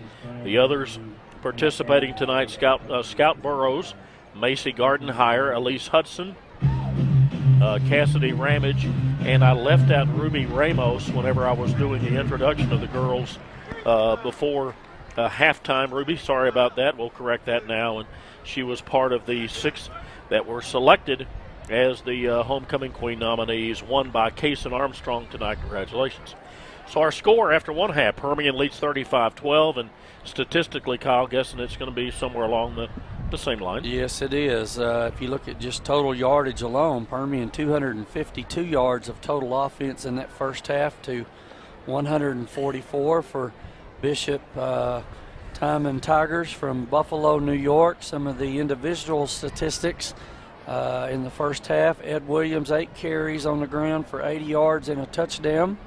Colby Robinson, 3 carries for 23 yards and a touchdown. And Steve Steen tonight, 4 carries, 55 yards. 2 of those carries were touchdown runs as well. Hunter Hawkins leading the Panthers in the receiving department, 2 catches for 81 yards. Had that big long one for a touchdown from Steve Steen as well. Steve in the first half, 3 of 6 for 91 yards and a touchdown. If you look at Bishop Timon, they're led offensively in the rushing department by number 5. That's Joe Harrison, 8 carries, 20 yards. Matt Myers did have 3 carries and a touchdown run himself for 21 yards. Not a lot in the way of passing for Timon, led by Justin Johnson's 7 carries for 51 yards. Myers himself 9 of 19 with an interception for 73 yards. Not much difference in the first down department, Barry. 8 for them, 7 for us. And as the Panthers come back onto the field to start the second half, they're going to receive the ball to begin the second half since they deferred the opening toss. And I would expect to see this Panther offense take the ball, go down and get some more points, and maybe let some of the second and third team guys come on and get a little playing time. You said their total yardage was what? Theirs? Yeah. Their total yardage was 144 yards compared to Permian's 252. Yeah, that's interesting. They had 142 combined the first 2 weeks. A little bit more than that tonight here in the first half. And that opening half, the fumble recovery on the first drive, I identified as Tanner Adams. I went in the press box to talk to Royal with the OA and somebody else. There's our homecoming queen and all of her buds, her court. Congratulations to all of them. And again, our homecoming queen tonight is Kaysen Armstrong, the one there in the middle of the crown on, obviously. Anyway, there was a discussion. Somebody said Preston Ellison recovered it. Somebody said Herb Anderson recovered it, and I said it was Tanner Adams. So he said he's going to have to talk to the coaching staff this week and find out who actually will get the credit for it. Permian's only allowed 9 points the second half, the first 3 games this year. 3 the first week against Vandergrift. They allowed 6 last week to El Paso Eastwood. Nothing, because they shut out Franklin in week 2. So if the same holds true tonight, 35-12 lead should be safe. Permian will get the ball, as you said. Start the second half. Steen had a good game running the ball. Didn't throw the ball a whole lot. Completed, 3 of them? 3 passes in the first half, is that right? 3 of 6 for 91 yards. And, of course, the big one was that one to Hawkins. To Hawkins, and went 68, so 68 of the 90-plus yards in just one get and go. Well, and that was the read, as I talked about on that play, where they had no safety help in the middle of the field, and the Panther coaching staff made the change on the sideline. And do you have a direct line to the coaching staff? I do not, no. I just saw them make the call down here on the sideline as we see the opening kickoff for the second half. A little pooch shot there by the Timon kicker. That is Matt Myers, the Permian receiver. Timon. I've said Timon now for about 3 weeks, and you corrected me before the game, and I'm going to have to get it out of my mind. But Permian sets up shop at the 31-yard line. So they will start with the quarterback, of course, Steen, 25, the sophomore running back. Number 27, Ed Williams, Jaime Garza, the normal starting tailback, unable to play tonight. A little bit of a boo-boo on the ankle, so they wanted to rest him and let the sophomore see what he can do. And he goes off right, left tackle. Jordan Hill makes the hit on him, but he picks up about 5, and we've got an injury timeout. So let's take a break. 11:50 to play. We've just started the second half. Be back in a moment. Let's go, Dr. Pepper. You know, as long as it's been college football, there's been Dr. Pepper flowing through the stands. Hey, man, dig this. I threw the first Hail Mary pass. Yeah, out of sight. Hey, fellas, I think there should be a college football playoff. Huh? Settle on the gridiron. You know, nothing goes better in the stands than Dr. Pepper, and I should know because I invented college football. The whole thing. Whoop, whoop. And that's how Dr. Pepper became a college football tradition. Cool story, bro. It's a great story. Let's go, Dr. Pepper, here. High five. I meant that, too. We are back at Ratliff. Injury timeout. Player left the field on his own, so that's good news. Jordan Hill walked off. Permian picked up 4 on that first down play, so it's going to be 2nd and 6 now as Steen will pitch it back to Brother. And Brother will have the first down out across the 45, up to the 45. That's a gain of 10 for Brother Miller, and Permian will go with a 1st and 10. Good read, good pitch, good work there on the far sideline by Brother to get that Panther first down. Good work. Well, it's 59 degrees up in Buffalo, New York right now. It was 88 when we kicked off. What's our current temperature? You mind checking your phone? I sure will. Going to hand it off inside. Going to get 5 up to midfield. It is 84 degrees here. Feels like 85 right now. So, what, about 24, 25 degree difference? Yep. Permian will get 5 on the first down play. Now you saw on that last shot just a second ago, Robinson in the backfield with Steen and with Williams. You see Hawkins there in the slot, and down here at the bottom of the screen's Brother. Up at the top of the screen, the other wide receiver, Hunter Wynn. Now here's something we saw a little bit last year. Here's Kobe Robinson in what is basically a short I. Thought they might get it to him. Instead, they're going to throw the slant to Brother just a little behind. Couldn't quite reel it in, but I thought they might give the ball to Kobe there outside and see if maybe he could get his feet going around the corner. Well, I thought they were going to throw it out to him there. Yeah. Just by the motion of the quarterback and then the way he ran the route. Now Williams will be the lone back. They're going to need 5. You can see it there very plainly on the screen. They have to get to the 45-yard line of Timon for a first down. Going to hand it off inside, and he will not get it. It's only going to get 1. So Permian, for the first time tonight, will have to punt the ball away. Usually the first drive of the third quarter, they are, blowing and going, but this time not able to do so. And they're not sending the punting team out, Barry. They might go here on 4th and 4. Might let the clock run, might see how they line up to a formation down here. Brother Miller's got solo coverage down here, Barry. You can see the corner there. They're going to call timeout and talk about it. All right, we'll take it with them. 10:29 to play in the third quarter. Permian first drive of the second half. Lead it by 35-12.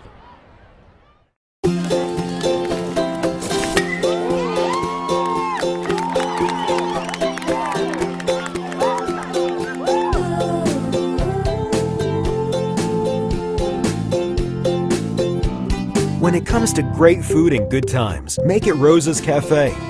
We've been making memories and friendships with fresh and delicious comfort food, Rosa style, for over 30 years.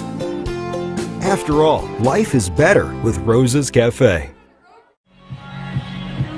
Our Trans Global Productions Game of the Week brought to you in part by Paving Pro and State Farm Insurance agent Mike Podzemny. What do you think about going for it here?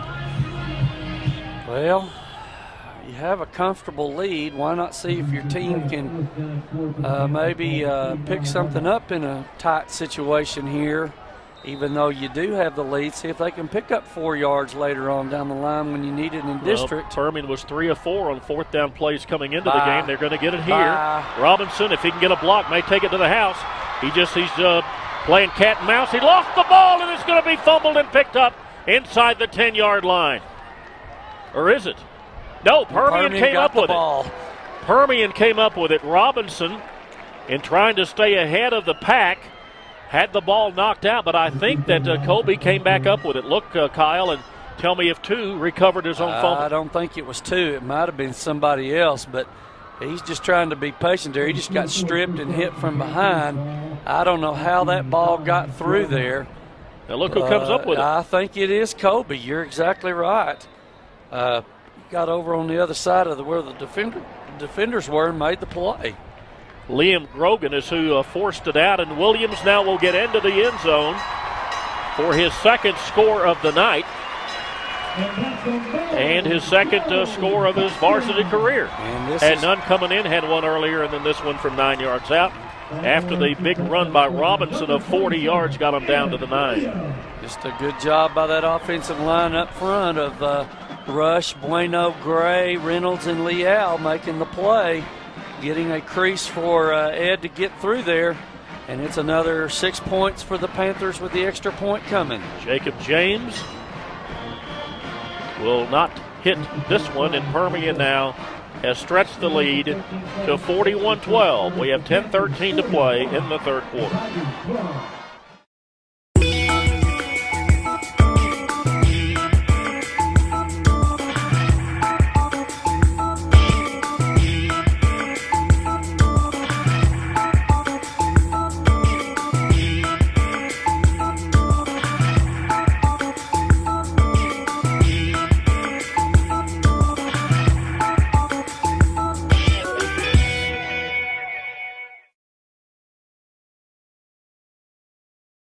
As a busy mom, I'm always all over Odessa. Lucky for me, so is Medical Center Health System. So when the kids needed flu shots and sports physicals, the clinic at Walmart was my first stop.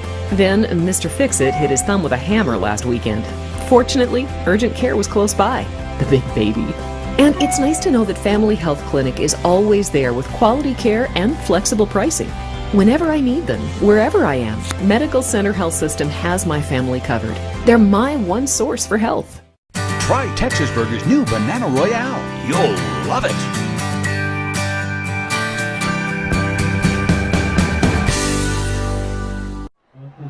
Well, as we come back to play here with 10:13, you're going to see our Trans Global Productions instant replay. Ed Williams is coming right into your living room, folks, after a beautiful little run off the left side of the Panther offensive line. Did a good job of keeping his feet moving and getting into the end zone. And while he's there, folks, give him a little snack because he's had a hard-earned ball game tonight. As we look at the stats coming into that game, looks like about 12 carries for 99 yards, according to our statistician Larry Thornhill. And the Panthers now seem to be in control, Barry. Coming into the ball game, Williams' big game was 13 for 69 in that game at Franklin. Getting the workload tonight and up near the century mark at 99 yards and a couple of scores. The Transglobal Game of the Week, Transglobal Productions Game of the Week, brought to you in part by Hokenthorpe CPAs, as well as Odessa College. Tell you Seven-play drive to start the second half, 69 yards, minute 46, and the cap off that 9-yard run by Williams. And the Transglobal team, folks, is going to be very busy starting tonight. We've got this ball game. We've got the Odessa High Broncos and the Abilene Eagles tomorrow night. And then Saturday night we'll have the UT Permian Basin Falcons and West Texas A&M. Yep. We're going to be busy. Sleep in on Sunday? Yes, sir. Here comes the pressure. Going to try to dump it off to the running back and couldn't quite make the connection with Harrison. Ball's incomplete. Who was putting the pressure on? That's Tyson Banks coming from his outside linebacker position to be right in the face of Matt Myers there. He had absolutely no time to set his feet and make that throw. And good job by Tyson right there. It's going to be 2nd and 10 from the Tiger 28-yard line. Got a good shot there of Dorian Reed. Reed stepped in for Walker. Walker's been out most of the game after a problem in the second quarter, but Reed has certainly done the job. Now facing a 2nd and 10. Myers had a lot of pressure there and couldn't complete the ball. From the 28-yard line, 2nd down, going to be caught and going to be quickly tackled, put on the turf there by Matt Jones after a gain of about 7. Matt's had a good ball game tonight from his linebacker position as well. He had really pretty good coverage there on the out route by Johnson, and going to make this a 3rd and 4, but Matt was Johnny on the spot there to make a sure tackle. Justin Johnson on the receiving end of that, setting up a 3rd and 4 from the Tiger 34-yard line, trailing in this one 41-12. They gave up 49 points each of the first 2 weeks. Lost in Georgia 49-6, and then last week 49-0. Trailing here 41-12, and the pass on 3rd down to the intended target, Watkins, falls incomplete. So do you go for it on your end of the field with 4th and 4? Do you kick it away? You know, I would expect to punt, but you know, this is a non-district on the road. How many miles away from home ball game? Why not take a shot here and see what happens? Now they are going to punt because Permian is bringing Kobe Robinson in.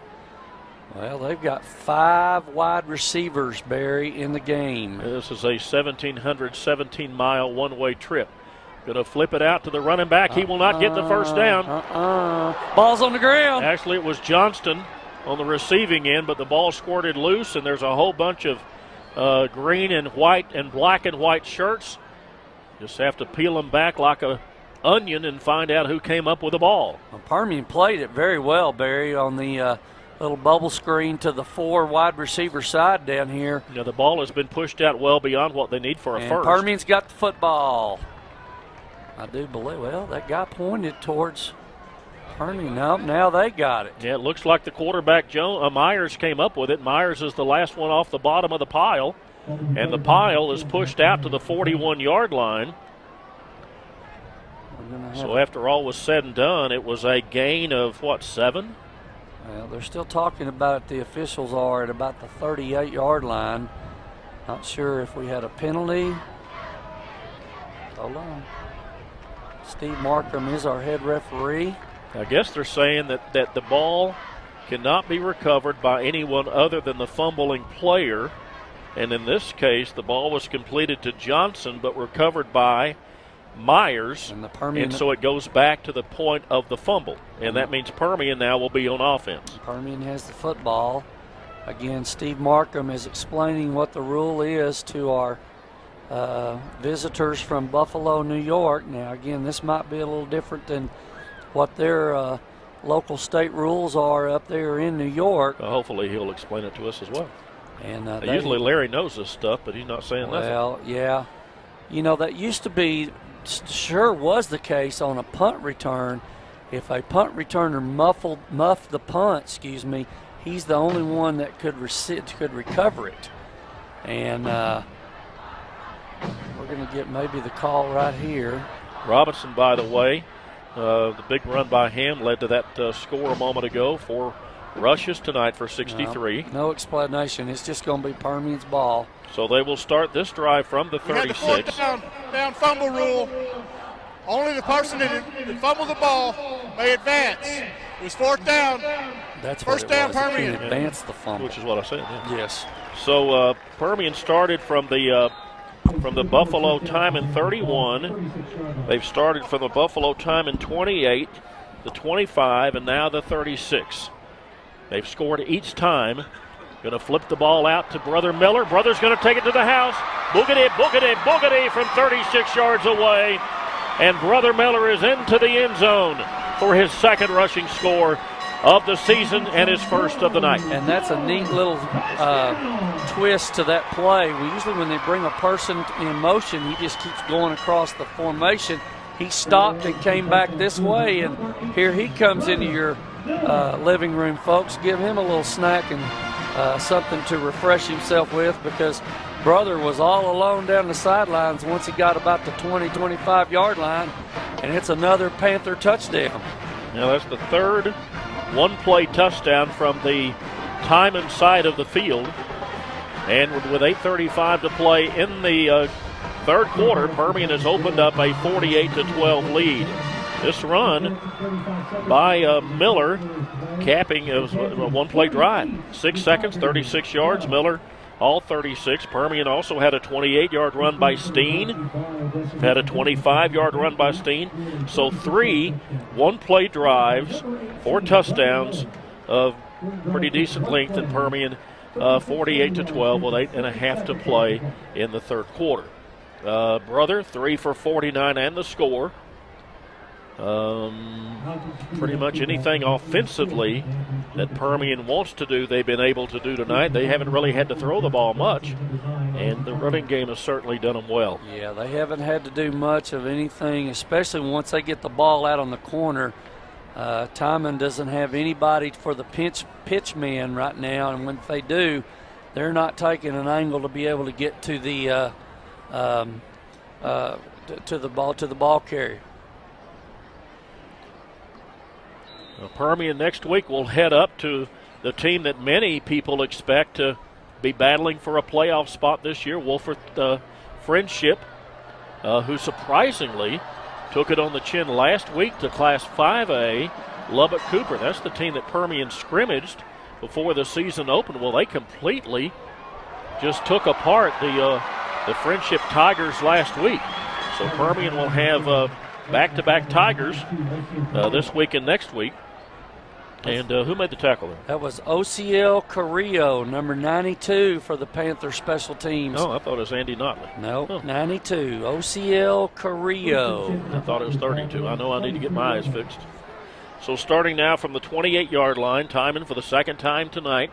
Here in the 2nd half, will be back on offense. Permian led 35-12 at half. They now lead 48-12. Permian has run the ball for 266 yards already. They average about 353.6 per game running the ball, and we are just about 4 minutes into this 3rd quarter.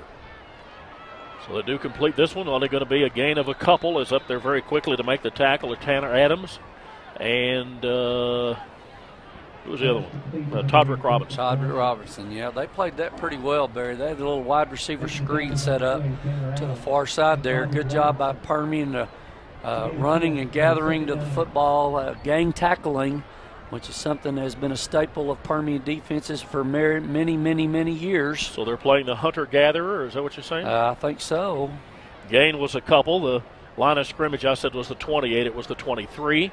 Gain was out to the 25. It's going to be 2nd and 8 for the Tigers. Going to hand the ball off to that big running back, and he absolutely is going to go nowhere because Tyson Banks grabbed a hold of him. And then here comes the posse, and I kind of feel for Harrison. Harrison was trying to sit on the ground and just couldn't do it.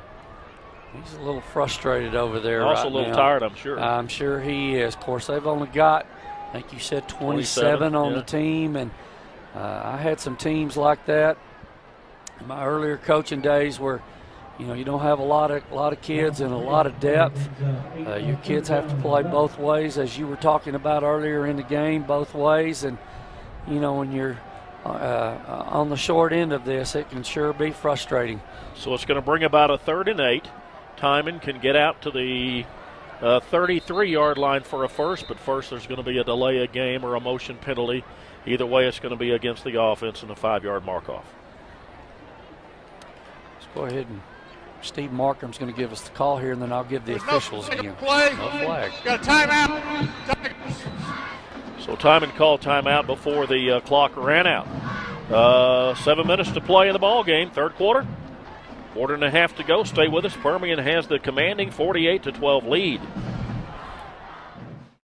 Ready for the best deal ever from Cable One? For a limited time, $25 gets you 100 megs. Really, $25? That's half price on high-speed internet. We've never offered you so much for so little. So call Cable One at 855-740-8971. 100 megs means reliable Wi-Fi and the best streaming on all your devices, all for just $25. But this half-price deal ends soon. So call and switch today. Cable One, the face of fast. Okay. There's a good shot from Jason Barrage as we come back to play. It's going to be a 3rd and 11 for the Timon Tigers.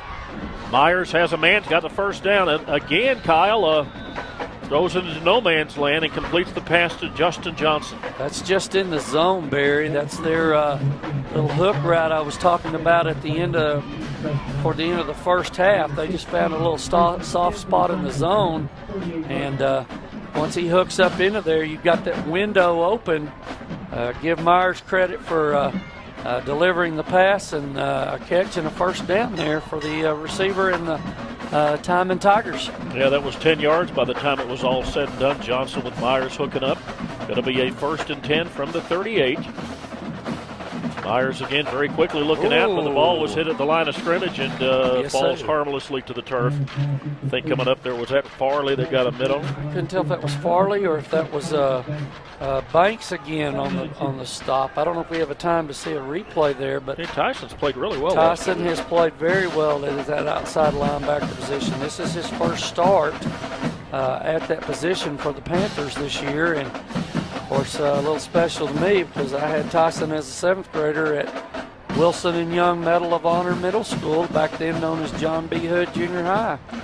Going to be 2nd down now. Again, they're going to throw the ball. Has a man out there just as quickly as he catches it. Up there to make the hit and make the tackle on him. 29 is going to be your favorite pronunciation of the day. Yeah, I get to do this one again. Yep. Rakib Adeyemi. On the play. That was Nazara Wood that made the catch, and Nazara got a handful of Adeyemi and going to bring about a 3rd down play. Maybe we should just say Rakib for short. Save ourselves the trouble because I'm sure we're butchering that name. Well, that's no disrespect intended, but Rakib made a great job, made a great play right there to come up and make that stop. Going to be a 3rd and 11. They're going to look left again. Looks over the middle, actually. Had Johnson, and Johnson dropped it. Has 11 catches, right?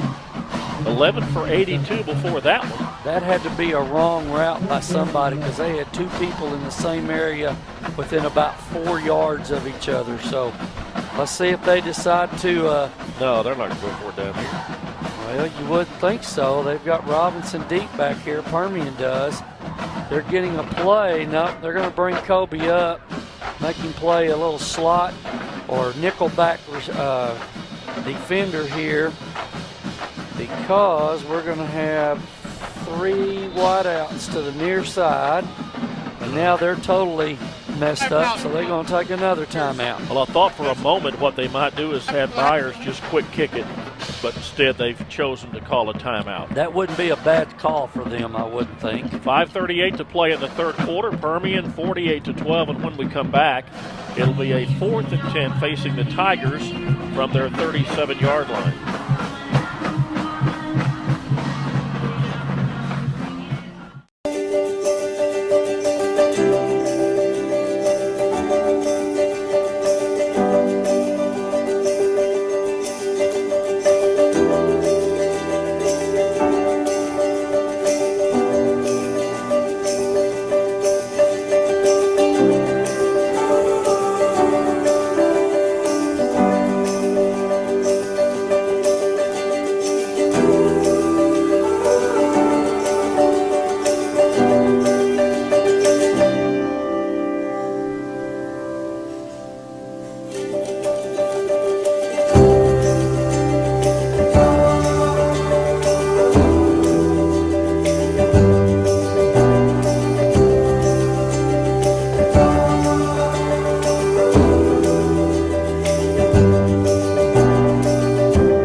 Enjoy the best cheeseburger in town at Texas Burger.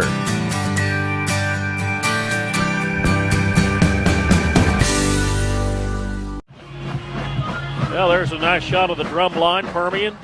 Great halftime show put on by the band. And again, congratulations to our homecoming queen, Kason Armstrong. That was a great shot that we had of her in the homecoming nominee circling the track. I mean, I don't have a daughter, but wouldn't that be a cool thing? You don't either. You do. Larry does, but Kyle doesn't, to be out there on the field and just proud as punch as your daughter's one of the homecoming nominees. No doubt about it. You know all them papas were. So here's Robinson on the punt return. Watch out if he gets a block. Up, ran out of space and took a hit over at about the 37-yard line.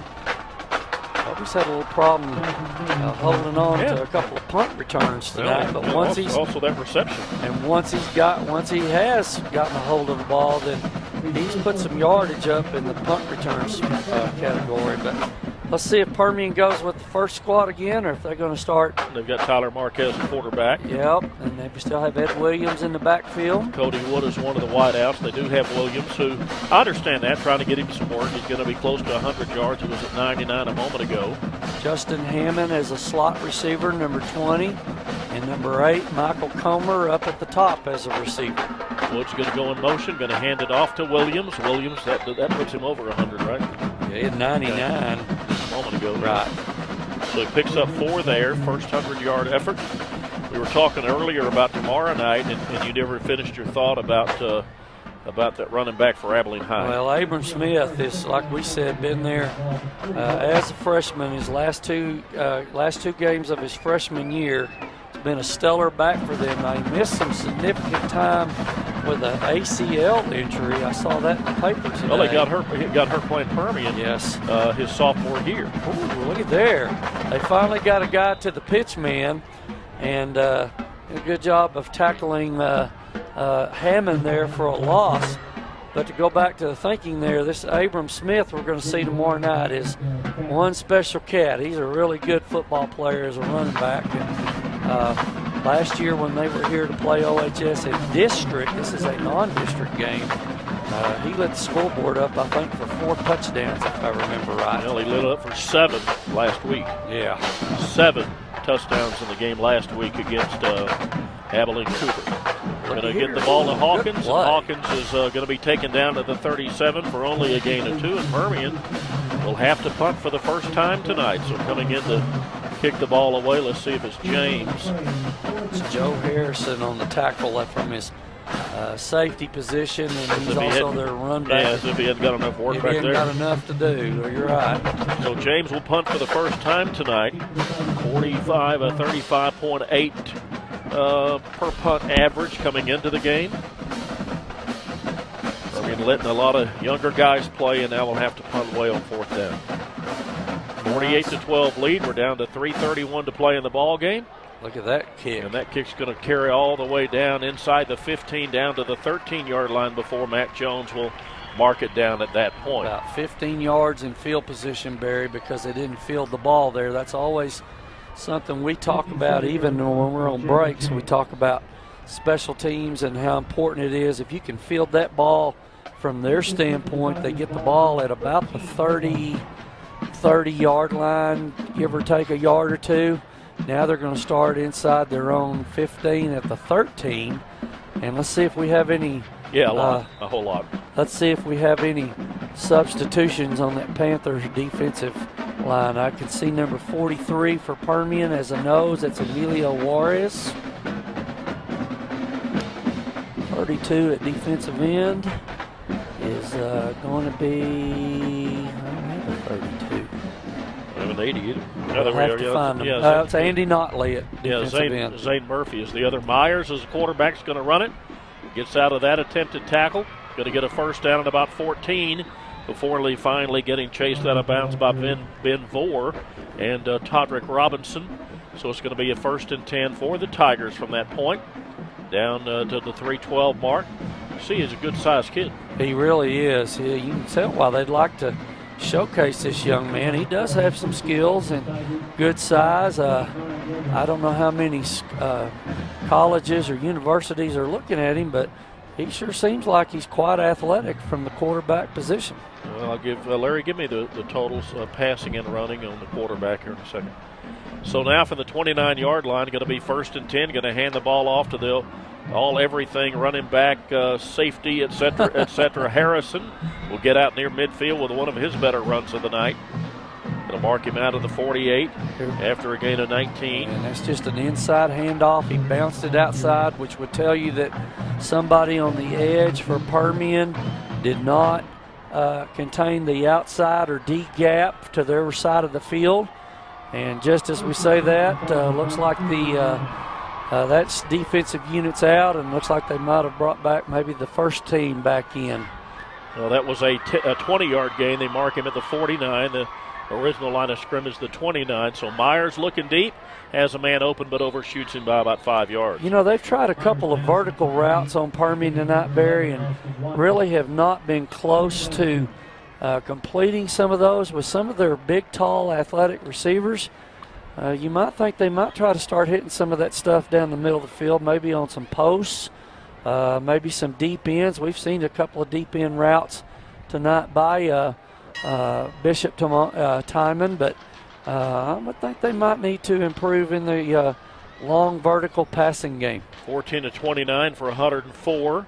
He was 10 of 22 the first week for 78. Last week, 2 of 10 for 11, so much better tonight. But he's overshot quite a few, but even then I'm not sure he would have been able to complete them.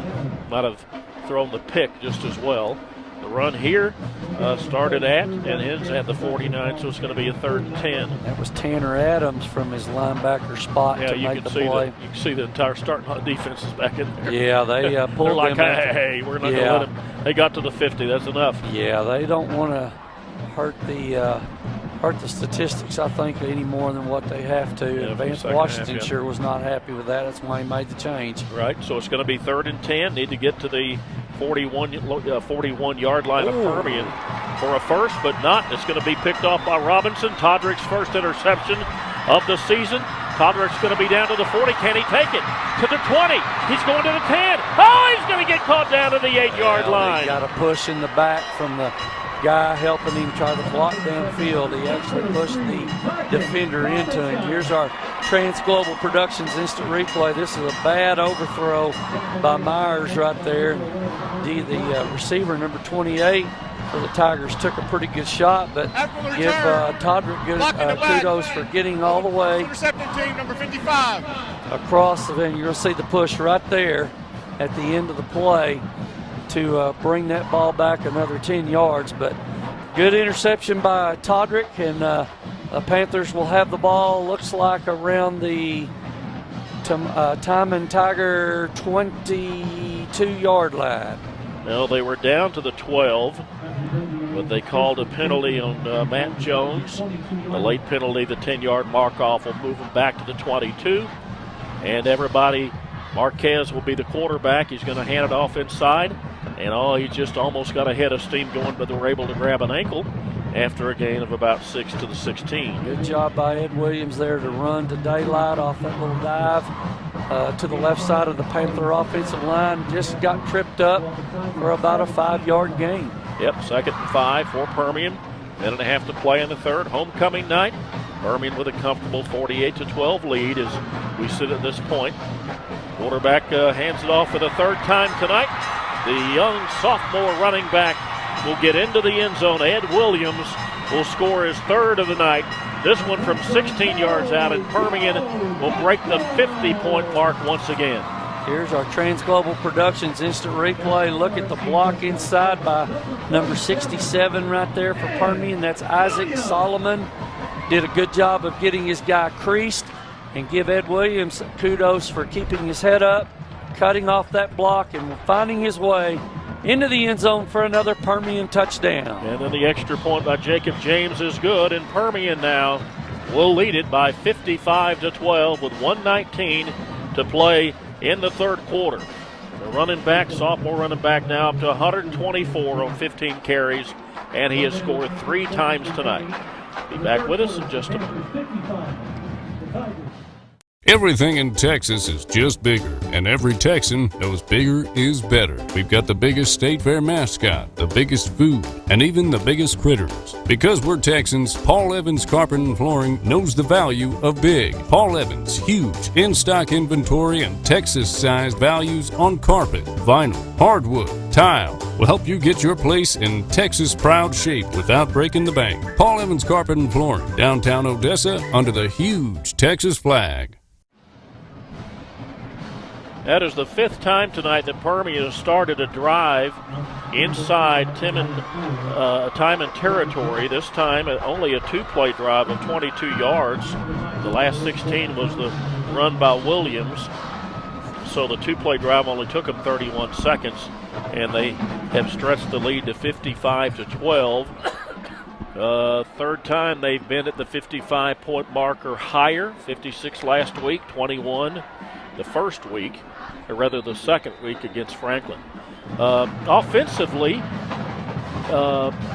sputtered a bit, but have come up with a big plays when they need to. Yeah, they've started to execute, and this Tiger team is just wearing down, Barry. They're tired. You can already tell. Well, I mean, the travel, you're talking about, 1,700 miles to get here, and then tomorrow they got to bus back to Dallas, and then get on a plane and fly back to Buffalo. So I guess it's a good thing. They're tired. Honestly, yeah. Let's just, let's call it what it is. They're tired. And, we got a little shoving going on there. Got a little shoving going on there. Back up. Back off, guys. Back off. Back off. Right. Frustrations are in. Frustrations are setting in. Permian guys need to just come on to the sideline. Steve Markham is our referee. I think I did not give those officials. Let me do it right quick. Jesse Gonzalez, the umpire. Michael Hall, the head linesman. The line judge is Mike French, who, by the way, I went to school with. And back judge, Noe Muniz. Oh, the Tigers, number 28. So Rogan whistled with the extracurricular activity. It was the 28-yard line was where the original line of scrimmage would have been. And if they do the mark-off, it's going to be back somewhere around 18 or 13. And I didn't think they were going to toss that young man for the – Did they? No, they did not. And I'm glad they didn't because, boy, when you're here with 27 and you lose one like that, it's, obviously one less player you got to pull from. And, it's just frustrations, like I said, during the play. Kids will be kids. Now, Permian has 3 turnovers tonight, 2 picks, a fumble recovery. They recovered one of their own fumbles also. Got 21 points off of those miscues.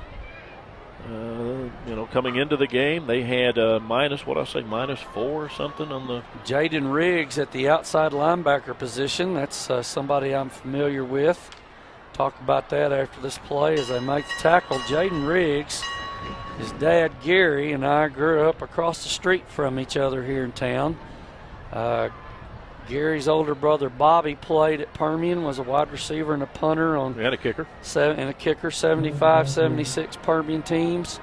Grew up, I tell people the best street football in the world was played on Patton Drive when we were growing up as kids. But Jaden getting some playing time at the outside linebacker position, and I'm sure Gary and Amy, and I'm sure Don's here as well, and the rest of the family are very, very proud to see Mr. Riggs on the field.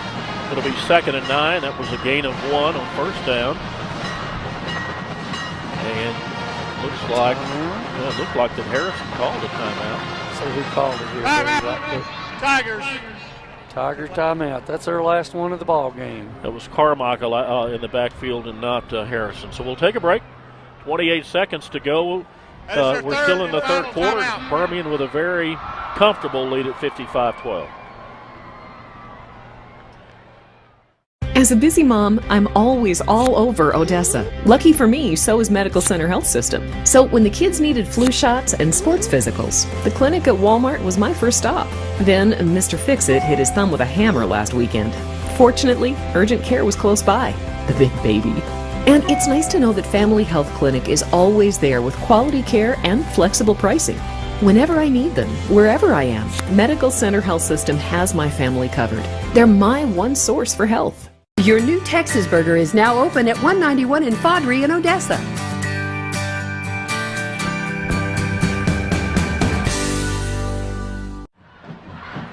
So 28 seconds remain in the third quarter. Permian 55-12. It's going to be a second down play now from the 15-yard line. Myers looking to his right, overshoots his receiver. Again, trying to get the ball to Justin Johnson, who had 11 catches. As we come back to play, Permian's record, by the way, by an opponent. Remember the name Shaney Wilkerson? Vaguely from, yes. Yeah, Lubbock Coronado, 2008, had 17 catches against Permian, so Johnson's a ways away from that. Well, you said 11. Yeah. It's possible we still have another quarter to go. Yep. They're going to keep throwing the football, so it's certainly possible for that record to fall here on September the 15th of 2016. So now 3rd and 10, 3rd and 9 actually is what they're calling it. Myers is going to hand the ball off inside. He just runs into a wall and gets something from nothing, gets a push of about 2 yards before he gets out there and makes the tackle is made by Permian Zane Murphy. And I think also in there on the tackle was Jaden Riggs that you mentioned a moment ago. So it's going to bring about a 4th and 7 now from the 18. And nothing to talk about here. Just punt that thing away and let's play offense. Yeah, make sure you don't give up a fake or some kind of trick play here. Is that going to be the quarter? It is, Barry. That's going to be the end of the third quarter. And we played through 3 with Permian in a comfortable 55-12 lead. Stay with us. We'll get to quarter number 4 in just a moment.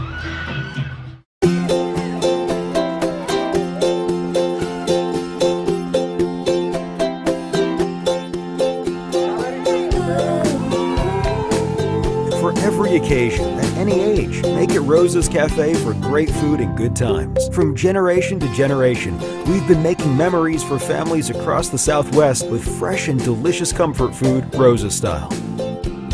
After all, life is better with Rosa's Cafe. Fourth quarter of play. Thank you to all of our sponsors that make these Trans-Global production possible. Got 3 of them this weekend that Kyle was talking about earlier. Tomorrow night, Odessa High will be playing here against Abilene, and then West Texas A&M will come to town to open the conference season for your UTPB Falcons. Games brought to you in part by Texas Burger and by Permian Basin Area-Wide Phone Book. Well, as we start the fourth quarter here, this is one of those things where you just want to play solid, don't get anybody hurt. Yeah, that's the big thing right there. And get yourself ready to start district next week as he punts the football here. I'm talking about Matt Myers. Going to punt that thing out of bounds, and it's going to be, let's see if our referee moves him up a little bit, right at the 45-yard line of Bishop Timon. So again, starting a drive from inside Timon territory. There's a great shot by Robert Carrillo in the south end zone. Starting now from the 45-yard line, Permian comfortably in control. Last final tune-up of the preseason. All the marbles start next week up in Wolford against Friendship. The Tigers be hosting Permian. Marquez drops the ball and it's going to be dropped for about a 6-yard loss. Yep. Just got to hold on to that football right there and see if you can grind this thing out and keep the clock running as we do start the fourth quarter. As we said, it'll be about a 6-yard loss there going to start now at the Permian 49-yard line. And if you notice, it's Justin Hammond that's at quarterback and not Marquez. So it's going to be second down from the 49 after that loss of 6. Hammond's going to hand it off inside to the fullback. And Aaron Vasquez going to get it back across the 50 down to the 48. Kenyon Ramirez at one of the offensive line positions. Number 54, looks like Mark Prieto, number 66, in as well. Let's get some of these guys mentioned. They put their time in just like anybody else. C.J. Williams there, you see him over the ball at center. 3rd and 13, and Hammond will have absolutely nowhere to go. Got the snap, just was not ready for it, and he's going to be pushed back all the way to the 44-yard line. So This drive is going to end up losing Permian about 11 yards back to the 44, and they're going to have to punt the ball away. And that doesn't look like a happy face. Nope, I don't believe he's very happy at all. And as you say it, Barry, here comes the punt team to kick the ball away and see if they can pin them deep inside the 20 here, maybe even the 15 if you get a row. How is that not offsides? I'm kind of wondering how that guy's not in the neutral zone when the ball was snapped there, but did not make the play. Now we've got another penalty coming in. This is going to be a illegal substitution on Permian. 5 yards. Still. Yep.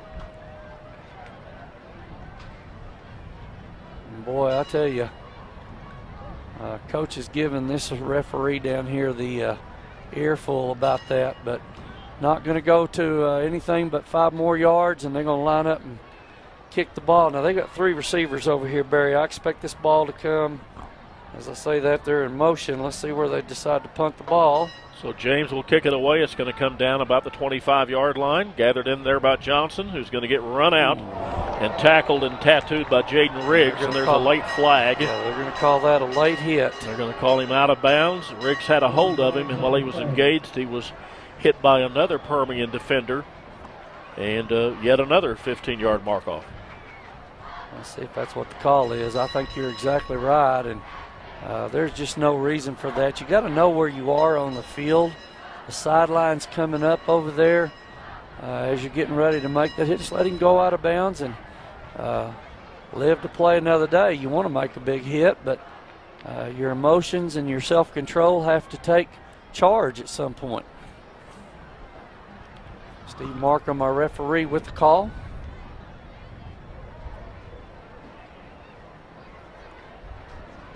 Got a personal foul targeting 55 on Panthers. He's ejected. We got a late hit on 28 on White. Ball being played, 1st and 10. Well, you heard the call. That was a targeting call on number 55. That is Matt Jones, the linebacker, playing special teams. Received a 15-yard penalty, and they believed it was bad enough to discontinue him from the contest with 9:54 left, and then a personal foul late hit on number 28 for them. Because I guess they're just going to call it from that spot, Larry. I don't know, but it's going to be 1st and 10 from the Tiger 29-yard line. Start this drive with 9:54 to play in the ball game. Permian comfortably in front at 55-12. Now, I didn't see Jones leave the field to play. I couldn't tell if they said 55 or 65. Myers hit just as he releases the ball, but it's going to be gathered in at about the 38-yard line, and he's going to be brought down there. First hit was by Michael Branham, but not before they're going to get out to the 38 for a gain of about 9. Todrick Robinson also coming in to put his 2 cents in on that hit as well, Barry, but they got a good 9-yard gain on 1st down there, and see if maybe they decide to take the shot down the field on 2nd and 1.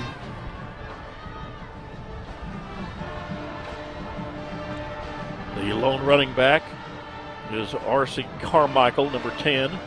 He's shifted out to the right. That leaves Lamoris Jones back there with the quarterback. They're going to hand it off to Jones, and Jones is going to get the 1st down and quite a bit more down to the 44-yard line. So he's going to get, 6 yards, and Tigers will have a 1st. And as you said, Michael Branham there on the tackle, playing linebacker for the Panthers right now. Just stuck his nose in there and made a play. Good job, Michael. Clock continues to run. 8.5 minutes now remaining in the ball game. Now the Broncos have a very tough game tomorrow night against Abilene, then open against Amarillo Tascosa next week. Permian on the road at Wolfforth Friendship to open district. Going to be very tough. Still expect, now, what was that call? I have no idea unless this is a bunch of mouthing right now. That's Jaden Riggs on a good play, good blitz from his outside linebacker position. I thought the hit was legal after he got rid of the ball. Let's see what the call is. Personal foul, number 92, taunting. So Permian apparently has got a second player ejected. Things are kind of unraveling, I think. And they're going to, where are they going? All the way down to the 41-yard line. 41-yard line. Of Permian, so a 15-yard mark off. How many penalties for how many yards? As Barry looks at that. They had 20 penalties coming into the ball game. 2 receivers to either side, running back offset left. 9 penalties for Permian tonight. Wow. Well, just false start. Just an odd night. Yeah, 5 this yards. is getting ugly right now. Play first down. 8:09 left in the ball game. 94 yards and penalties. 94 yards and penalties. Well, I told you earlier they came into the ball game. They had 20. They had 20 penalties for 212. Opponents 14 for 113. So 100 yards more than the opponents, and they've added almost 100 to it tonight. It's got to stop tonight. It's got to stop. Going to cost them down the road. Especially with the district going. Ooh. So the pass intended for Johnson falls incomplete. That was a first down play after all this stuff that's happened. That was a 1st and 10 from the Permian 46 after the 5-yard mark off. Going to be 2nd and 15 now for the Tigers. Permian has allowed only a field goal to Vandergrift in week 1. A touchdown to El Paso Eastwood last week. Those are the only 2 second-half scores allowed by the Permian defense in the first 3 games plus a quarter. Going to hand the ball off inside. They've got him dead to rights there, and he is not going anywhere. Is up there to make the tackle is Bailey Grizel on the running back, Jarney Boyland. And Boylan's going to get tackled back at the 47-yard line for another loss of 1 and bringing up a 3rd and 16. Good job by Bailey right there coming up and securing the tackle. We talk all the time about backs that can't run with their legs or get their legs taken out from them. He had a picture-perfect tackle coming from the ground up there and making the play. And some wise coach one time said, you can't run with no feet. Take his feet. So 3rd and 15 may have taken too much time. Yep. And that's going to cost them 5 more unless they were able to call timeout before. Nope, they've used all of them, so it can't be that. So it is going to be the motion penalty. 5 yards. That's going to push it. Still 3rd down. Going to push it back to the other side of the 50 and make it 3rd and 20. A line from a movie, Barry. Yeah. The legs feed the wolf. From the Miracle movie. Herb.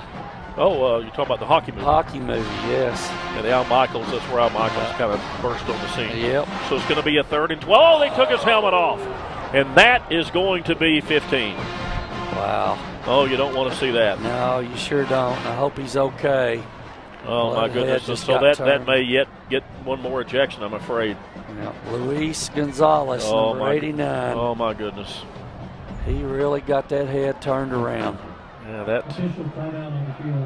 that is not good. Let's take a break. They're going to look at Matt Myers. Be back in just a moment. Permian 55, Tigers 12 when we're down to just under 7 minutes to play in the ballgame.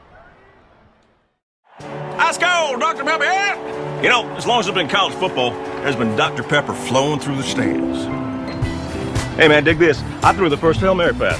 Yeah, out of sight. Hey, fellas, I think there should be a college football playoff. Huh? Settle on the gridiron. You know, nothing goes better in the stands than Dr. Pepper. And I should know because I invented college football. The whole thing. Whoop, whoop. And that's how Dr. Pepper became a college football tradition.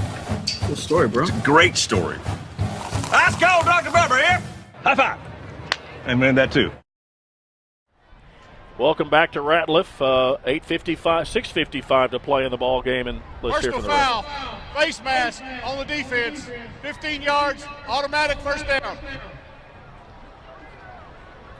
So no ejection, which we're all in agreement here during the break that there should not be. He was not intending to do that at all. No, that wasn't a targeting by any stretch. I mean, it was just a kid trying to make a play and reached out to try to grab the jersey and instead got the face mask and completely yanked the helmet off of the quarterback. And so now coming in, it looks like number 25. Okay, so it looks like Lamoris Jones will be running the offense, at least for the moment, in Myers' 21, stead. Barry. 21? Okay, Yep. So it's going to be Boyland. And Boyland running for the Wildcat will get down to the 30-yard line. Going to take him down to the 31. 31, was there a foul? Here's another flag for a late hit. Okay. Well, he's down to the 21, Boylan was. He was taken down at that point, and apparently a little over-exuberance is going to cost him another 15. See what the call is from Steve Markham, our referee. Personal foul, number 11. Late hit on sportsman conduct. We got 52. Late hit, both rejected. Wow. So that's 4 players ejected tonight. So they've ejected Watkins along with Jeremiah Sanders. He's one of the tackles. Permian has lost 2 as well. You know, I don't think I've seen, I know they've changed the rules this year, Kyle, but I don't think in all the years I've done this, which is 40 years plus, I really don't remember all of those years even seeing maybe 1 or 2 players ejected over the course of the whole time. Certainly not 4 in one game. And I think early in this year, Barry, you've seen more 15-yard personal foul penalties maybe than you would like to see. You know, it's something that's got to be addressed, and you know, again, some of it's not intentional, though. There's kids playing hard. Well, it's just trying to make a play, I think. Yes. Now, the call is going to be back to the 39. It's going to be a 1st and 30, 34, 1st and 39. 1st and 39 from the 39. If you can believe it, after all of this, it started back on the 29-yard line. This is now the 6th play of the drive, and there's been like 5 no plays and do-overs. So again, running for the Wildcat, they're going to snap the ball back to Boyland, and Boyland's going to get up to the 46-yard line. Now let's say that Myers is okay and he's well to come in. Why would you at 55-12 with non-district? Exactly, and you have the rest of your season to go. And I would be really surprised if this quarterback that's in right now, Boylan, is going to throw the ball. I mean, just going to take a snap and run it every time. Yeah, it's a Wildcat, just like you called it. Well, part of it is it's what happens when you throw. Right. You know, clock can stop. You don't want the clock to stop. You want to get the game over. You want to get in the locker room, get on the bus, get back to the hotel, and head back to Buffalo. And it just distresses me to have the game turn out the way it is. You know, David Jones used to say when I was coaching, he was at Permian, he said, you know, guys, it's the beauty of the passing game. There's 3 things that can happen, and 2 of them are good for us as a defense. Yeah. Of course, that's the reverse of the famous Lombardi line of you throw the line, you throw the ball. Darryl Royal used to say it all the time. You throw the ball, and 3 things can happen, 2 of them bad. That's why he loved running the wishbone all those years, because, man, you had that triple option running. You didn't have to throw the football.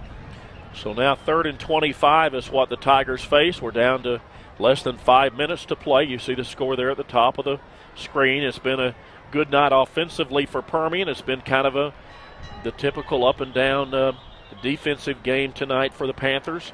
But, again, they have not allowed more than the 12 points. On the offense, 5 yards. Hey, Barry. And they haven't allowed anything here in the second half. Should we do the yes, go ahead. Defensive player and offensive players of the game? I already know. I've already got mine picked out. I've got mine picked out for the defense as well, and I think he's played a heck of a ball game for the Permian Panthers tonight. I'm going to go with the safety, number 16, Preston Ellison. Was all over the field from that safety position, along with some great tackles on the special teams as well. We had some other great plays by Tyson Banks, Orion Farley, Tanner Adams, Todrick Robinson, but my vote tonight is for Preston Ellison. That tackle there for Permian made by Emilio Orris, number 43. So congratulations to him. Our offensive player of the game, I think, is going to be pretty obvious as well. I'm going to go with the sophomore running back for the Panthers, Ed Williams, stepping in for Jaime Garza tonight, and did such a masterful job. He had the 3 scores, and unofficially tonight ran for 124 yards on 15 carries and the 3 touchdowns. This Panther defense allowed the second of the 2 touchdowns at the 7:43 mark of the second quarter, and have not allowed the Tigers to get anywhere near the end zone since then. They're going to be at the 50-yard line on this 4th down and 25 play. Just simply kept it because Myers, along with being the quarterback, is also the punter, and they couldn't do that, and so they elect to keep the ball, and Permian will take over at the Tigers' 49-yard line. Well, on the turnover on downs now with 3:31, you just want to run clock here, Barry. You don't need to do anything but hand the football to somebody. Unsportsmanlike conduct on the sideline, 15 yards, first down. This is and they're frustrated, like we talked about earlier, Barry. It's now coaches are frustrated. They think some things have been allowed that should not have happened, and right now you just need to close your mouth, finish the game out, and like you said earlier, get on the bus, go back to the hotel, and get ready to drive back to Dallas and get on the plane. Now the question is, and this is a 2-year agreement. This is a 2-year agreement where they come back for another year. Things have not worked out very well. I mean, they lost the first 2 games coming in 49-0, 49-6, losing this one 55-12. But it's not so much that, it's that there's just been a lot of ugliness going on. A lot of ugliness. They've allowed defensively the Panthers from their side of the ball defensively. They just watched this Permian team start running track basically here from about the second quarter on. As you said, Ed Williams, Kobe Robinson, Brother Miller, Steve Steen, now through the second and third team guys. They're just a little frustrated, a little wore out. Just finish it out and chalk it up to experience. They hand the ball off inside. Nope, he's going to keep it. Quarterback's going to keep it and get down to the 30-yard line. Keeper there by Justin Hammond. Hammond actually down to the 25-yard line coming into the ball game. Hammond had 5 rushes, 37 yards, long of 9. And let him take the reins for the rest of the game. Down to the 24 is where they mark it.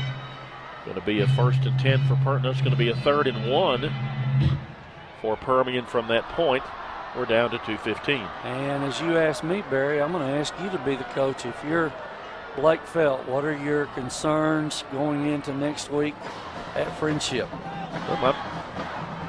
Oh, my goodness. Get on the ball. Just get down. Well, finally gathered up there by Aaron Vasquez, and Vasquez, for his trouble, just absolutely gets planted. My biggest concerns, I guess the way to put it would be extremely undisciplined. Yeah, you gotta get rid of the penalties for sure. Jay Nalanesis, who came up with it and then lost it, Vasquez, is able to gather it in back there at the 34-yard line. You can bet Friendship probably has a pretty decent running back. They like to run out of the spread, and sometimes some one back with 2 tight ends. So you're going to have to control the line of scrimmage, go on the road into a hostile environment. Well, we're going to see what happens tomorrow night. They play Abilene Cooper. Like I said, they played Lubbock Cooper last week. Permian played Lubbock Cooper in the preseason scrimmage before the first playoff game and just annihilated them. And really did. Permian just took control of that scrimmage, especially the game time portion of that scrimmage. And, if Lubbock Cooper can put some points and win, against Friendship, you would think Permian could do some things with this running offense. I think they've got to get healthy in another week as well, Barry. Yeah, because I was looking down there. Higdon is on the crutches. He's probably not going to be able to I don't know if he's going to be able to play next week or not. So down to the final 45 seconds, and they're simply going to take a knee. So we'd like to say tonight's broadcast, the Permian Panthers versus the Bishop Timon St. Jude Tigers. Produced and directed by Bob Bailey. Debbie Bailey does our replay. Charlie Pierce, Isaac Rivas, Jason Barrage, and Robert Carrillo Our camera guys, Pete and John Delgado, the sideline grips. Larry Thornhill does our statistician work. Unofficially, 242 yards surrendered by the Permian defense, 129 rushing, 113 passing, 113 passing. But it's a victory. 55-12 as Permian will wrap up the non-district portion of the schedule with a sparkling 4-0 record, 3 times at 55 points or more in the 4 games, and things are looking good offensively. Just need to clean up some things around that, and I think they should be okay. So next week at Wolfforth Friendship, a lot of people consider the class of the district this year to be the 2 teams from Amarillo and San Angelo, with Permian and Wolfforth marking up right behind them, and we'll find out really where everybody stands beginning next week. So thank you for being with us. Permian wins it by a final of 55-12. We appreciate you joining us for the Transglobal Productions Game of the Week. We'll be back again tomorrow night for the Odessa High team as they take on the Abilene Eagles, and then Saturday, UTPB will open their conference play against West Texas A&M. Everybody have a good time. See you next time.